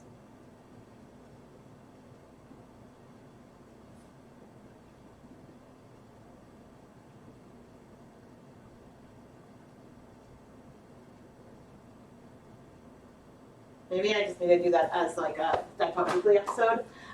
So maybe as a little sneak peek, for the low immersion, I'm like, ooh, I'm really wanting to do a rainbow, some like rainbow Kool-Aid moment using the dry powder, and I can do B-roll and film an episode at the same time. Because I now actually have my episodes a lot better organized. I have my raw footage. Like a lot of older videos, the raw footage is not organized at all, but I now have it, like, the raw files actually better organized, so I can pull some things from it. But maybe that's what I'll do for the Patreon behind the scenes video for this month. So I'm going to drop the link. Boom. My caps lock is on. Why? Turn the caps locks off. So Patreon is a platform which connects fans with content creators. And it's a way to like support them. Basically, you subscribe and there's different levels with different rewards. So on my Patreon, $1 gets you access to the newsletter, to early access to the new Dye-Pot PS, which is like both supposed to be like postscript and Patreon special. Each month you get a vote in the polls that help shape the content of Dye-Pot Weekly and the Dye-Pot PS. Then starting at $5 a month, you can also get access to exclusive behind-the-scenes sneak peeks. So each month I'll do a live stream while I'm filming a new episode of Dye-Pot Weekly, or I think last month I did some editing. Sometimes I also will upload some unedited clips to show you guys something that I'm really excited about. And then you also get early notice, advanced notice when I'm going to do a ChemKnits Creations shop restock, which I think the times when that's like important is sometimes when I do those mystery dye along things, those tend to sell out. And so you get sort of advanced notice, maybe not that one of those cool specials is going to happen, but when I'm going to drop something really like special into the shop. Starting at $10 a month, you start getting a permanent coupon to the ChemKnits Creations Etsy shop. At that level, you get, I think right now it's a 15% off coupon every month. And you get a text shout out in the video on the Dye-Pot PS video. And then at $25 a month, you get a 25% off coupon to the Etsy shop. It's like a permanent coupon. And you get a verbal shout out in the Dye-Pot PS episode. And so I think that it's all just like a lot of fun ways. There's really cool perks, but it's a great way to support the content that I do here. I guess the one note is that to be eligible for coupons and shout outs, you need to have been a patron on the first of the month. So like, you know, for if you want to be eligible for shout outs and coupons in March, sign up before the very last day of February. But they do, yeah, so that's the like one thing. And one of the reasons why I do that is because I don't want people to like pay for a coupon. Like it's like a thank you. Yeah, it just seemed like an easy way to do it. It might be easier to do it with bare yarn and then hand paint the sweater. Yeah, I mean, for vertical stripes, hand painting it on the sweater definitely is a great way to try it. I would be pretty nervous because of the number of hours that go into it, but it is, yeah, definitely fun. And oh, what was something else I wanted to show you? Oh, in the shop there are, so I had mentioned that I'd done some silk scarves. Right now there are some random things in my Etsy shop too. There's one tie-dye t-shirt, adult size medium, and then there's a few of the silk scarves that I've done. But there's also, and I have a lot of these, I also have the logo tote bags, which have a great like square bottom and like are really cool. And I haven't added it yet, but I'm intending to add an option for me to sign it. I got some fabric markers, and so yeah, if the right now, since I'm telling you, if in the notes to seller you say, can you sign it? Right now I will do that for free. Then I'll add like, soon I'll add an option. Once there's like an option like, do you want it signed? Yes, no, then that might cost a little more. But then I'd add like a, I don't know if I should do it on the front side, but yeah, I'd add like the heart Rebecca from ChemKnits or something on it. So that's just something that someone mentioned, and I'm like, oh yeah, I can totally sign those. Because those, like the mugs, Zazzle sends directly to you, but the tote bags I ordered and have those like in my house. So that's how that's going down. I'm gonna go peek at how some of our stuff is doing. And I can do like a little recap, but I don't have anything going on here right now. So I've got, this is the yarn we did with sprinkles. Technically, that's an advanced technique, but I might pop it in the end as some like being silly. Here is just a kettle dyed pinkish red. We did some dip dyeing in just some bright pink, and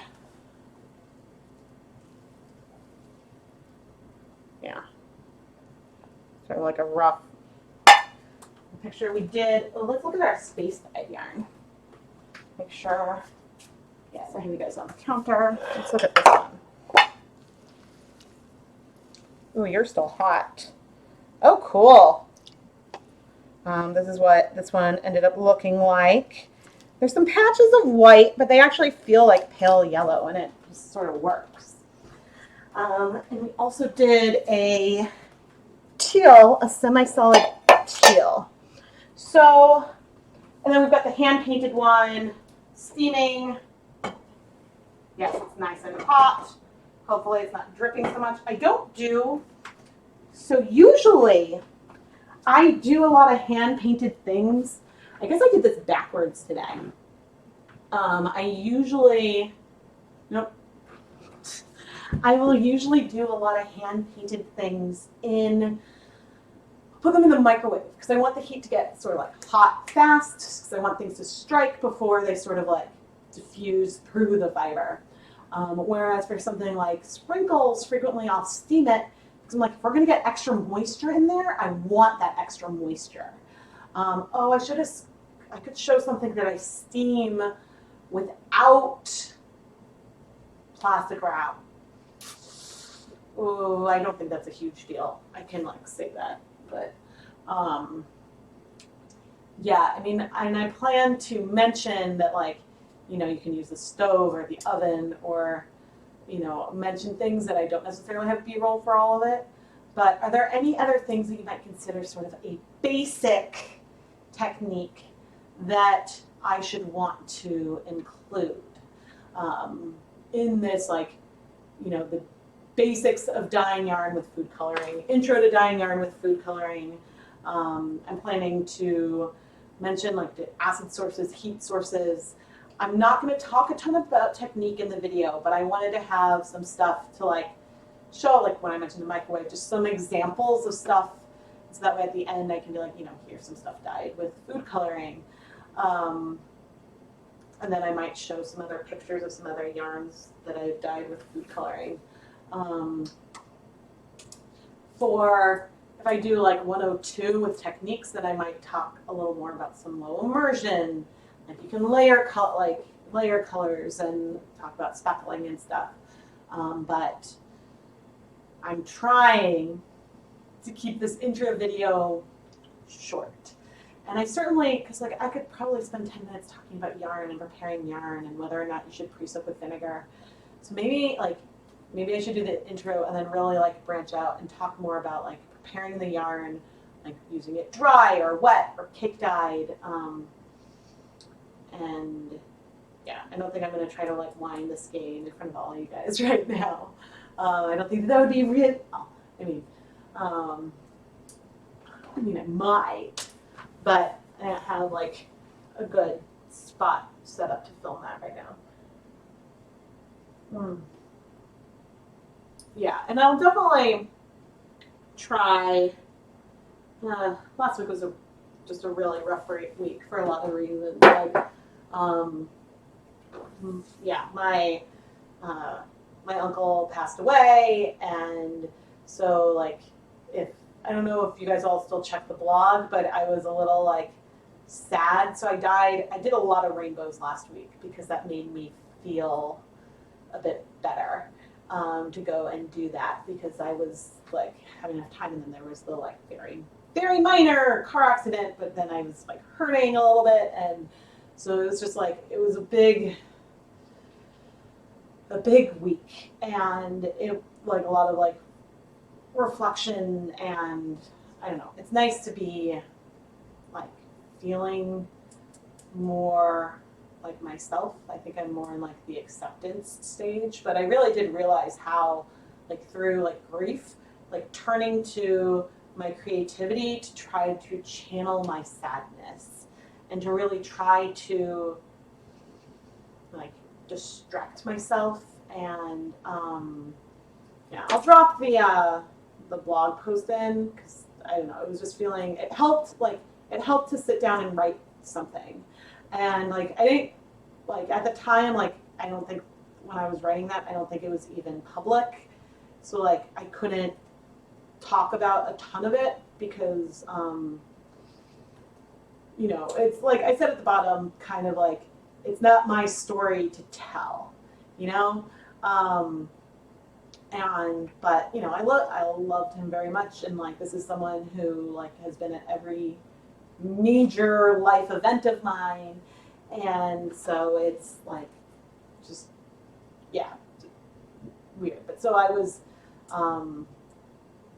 channeling like, well, I did writer's birthday cake before I knew any of this was going down, but so then I just decided to turn to rainbows because that helped, and it really made me reflect because I did do some filming because I just needed that outlet. I needed to feel normal and like myself. And what I realized was like when I'm filming, the me that you're seeing is very, very me. Is very like who I am.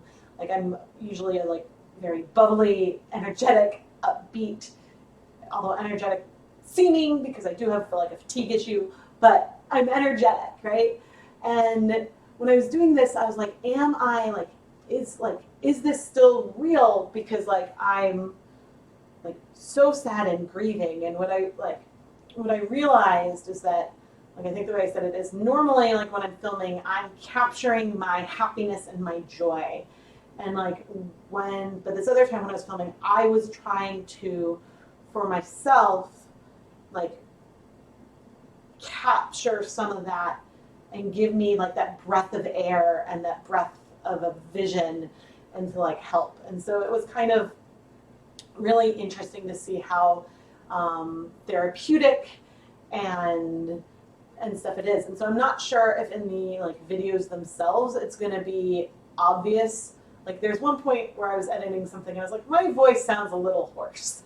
Like I can tell a little bit, but I really like it really gave me this outlet.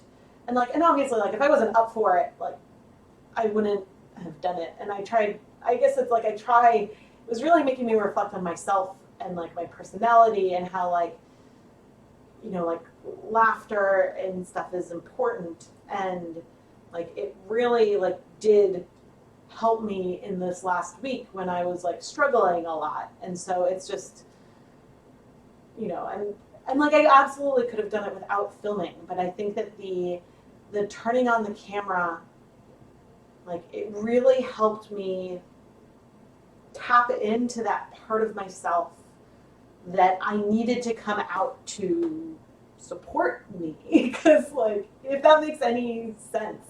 And so it was really sort of amazing how spiritual some of this got for me in the past week. And like, and it can be so spiritual, and it also can just be silly fun and all these things. And it's just it's nice. And it's like, everyone has like the things that they do, but I went and I did, and it's in the pictures of it are in the blog post that I linked. I went and I tried some like tapestry weaving for the first time. And so that's not something that I filmed, but also because I was inspired by another artist with what I was trying to create. But I plan to explore some more of that in the future, and not necessarily in videos, but I would certainly share pictures on like Instagram and stuff. But my goal is like with this cloud rainbow is, and the artist who does this is Texturize Your Eyes, and I've linked to her on like Instagram and stuff. But she does these clouds that are made, I think, out of roving or something, and then they hang all these different textures of rainbow, whether like a pastel or a more saturated one. And so I have this goal to create this tapestry for my studio of creating this cloud. And I mean, it wouldn't be huge, but then I want to dye and spin the yarn to like hang down from it. And it's sort of like not a challenge, but like just like a goal for myself.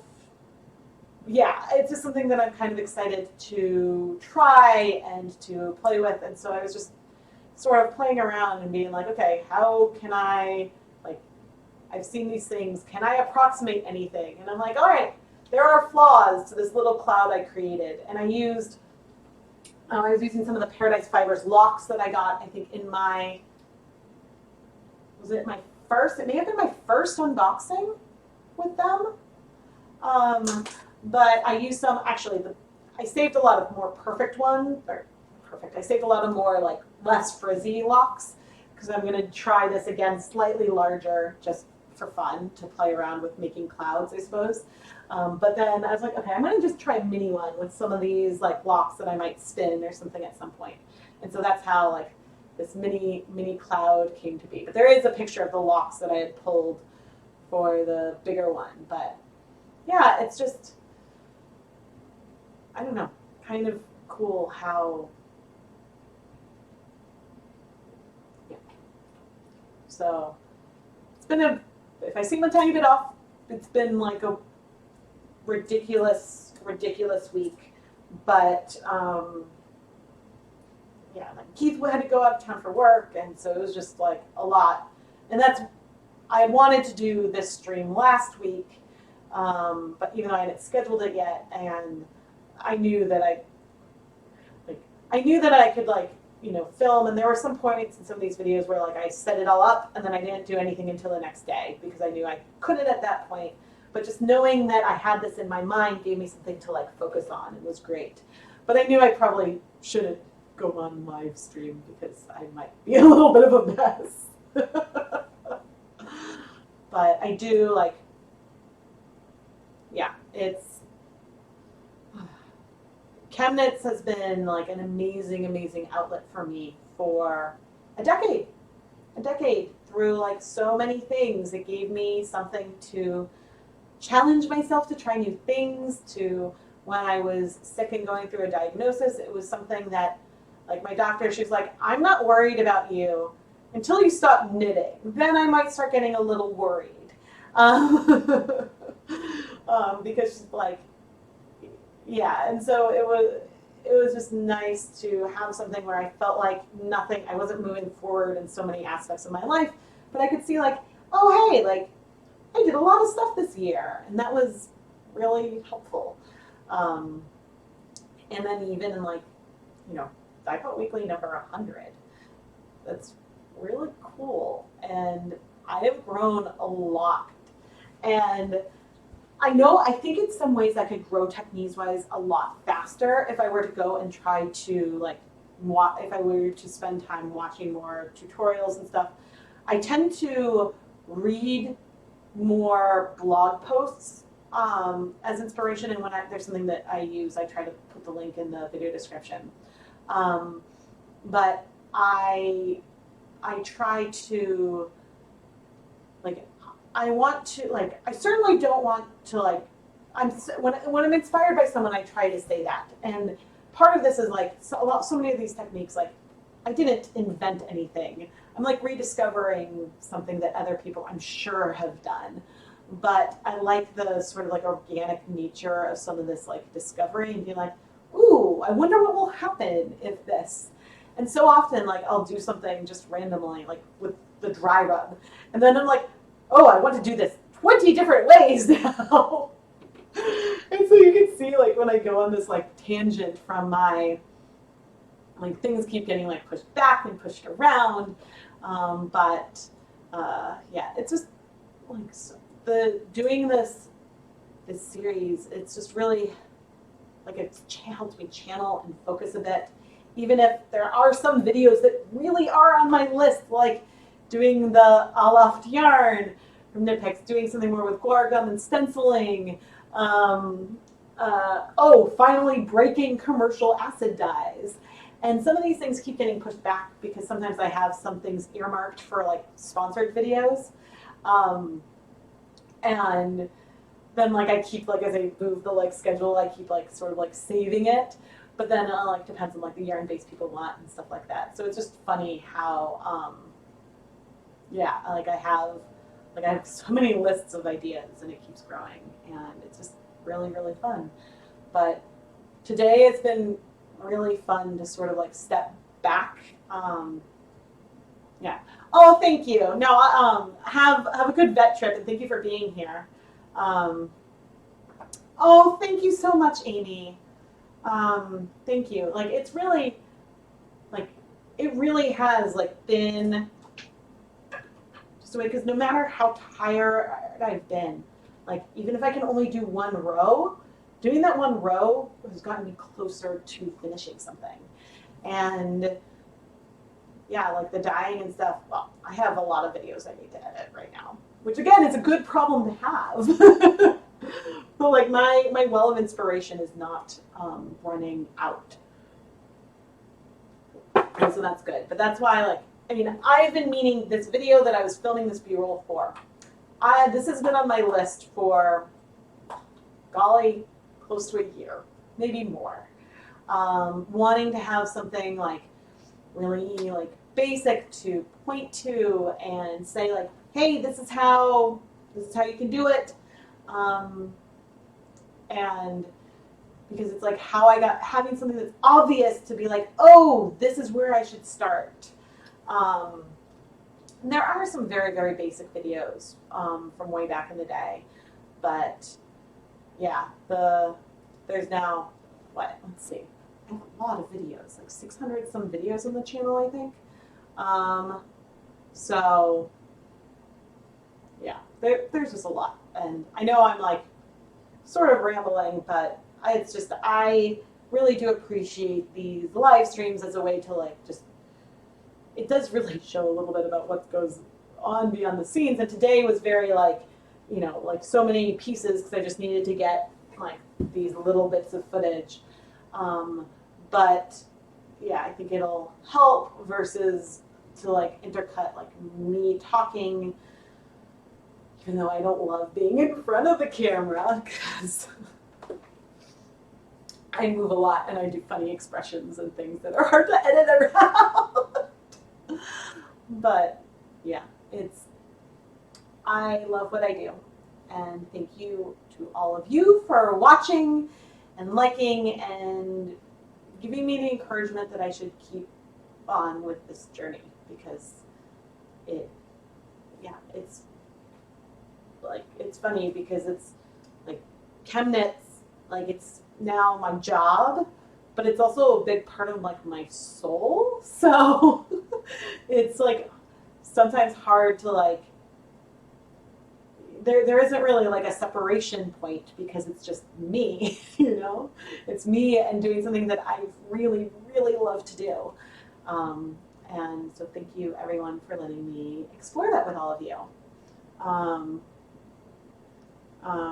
Oh, thank you so much, Lorelai.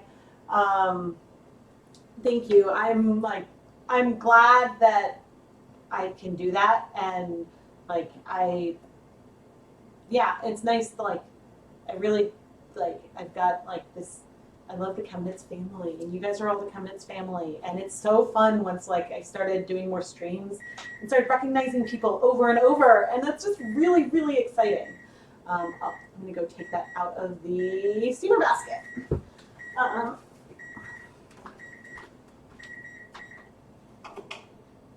Oh, I still had that stove on. He's gonna, when he gets home tonight, he's gonna be like, did you use every dish in the house?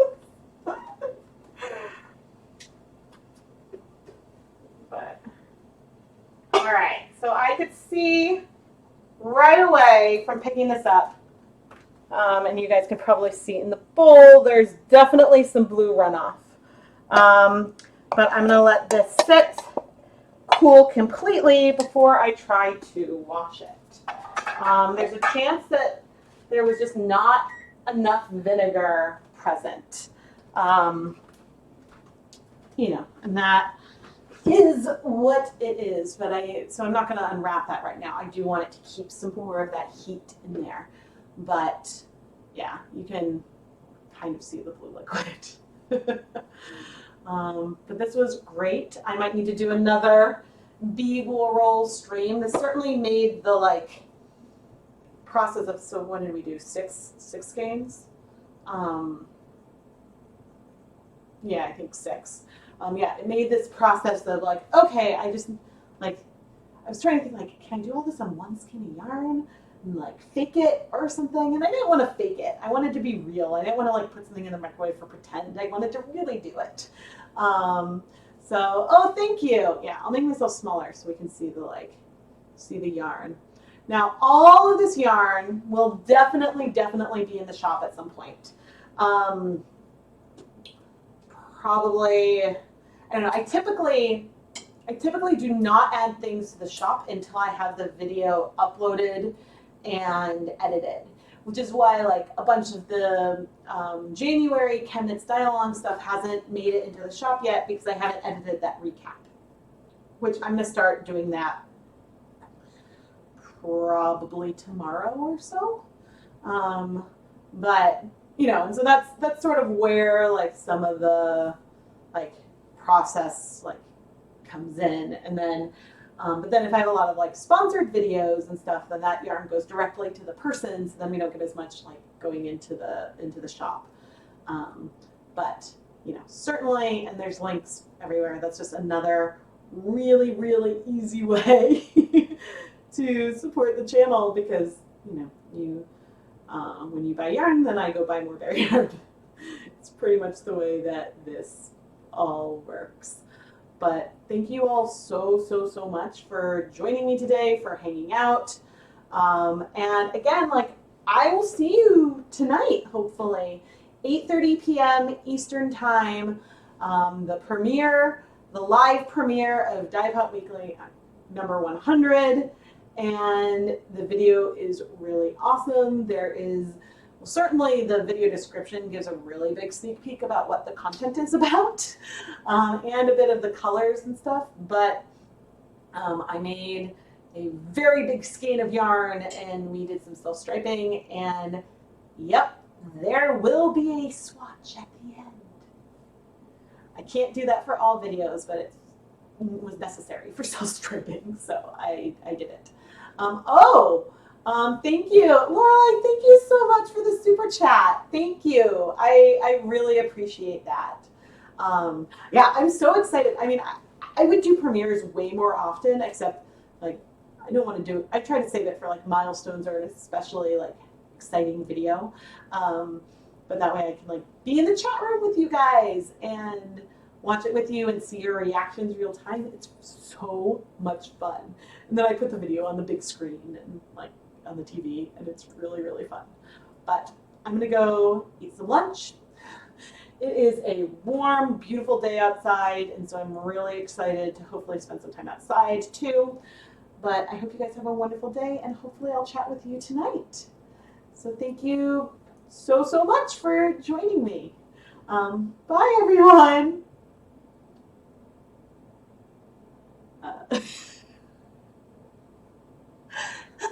The awkward moment when I'm looking for the button. All right. Goodbye for real.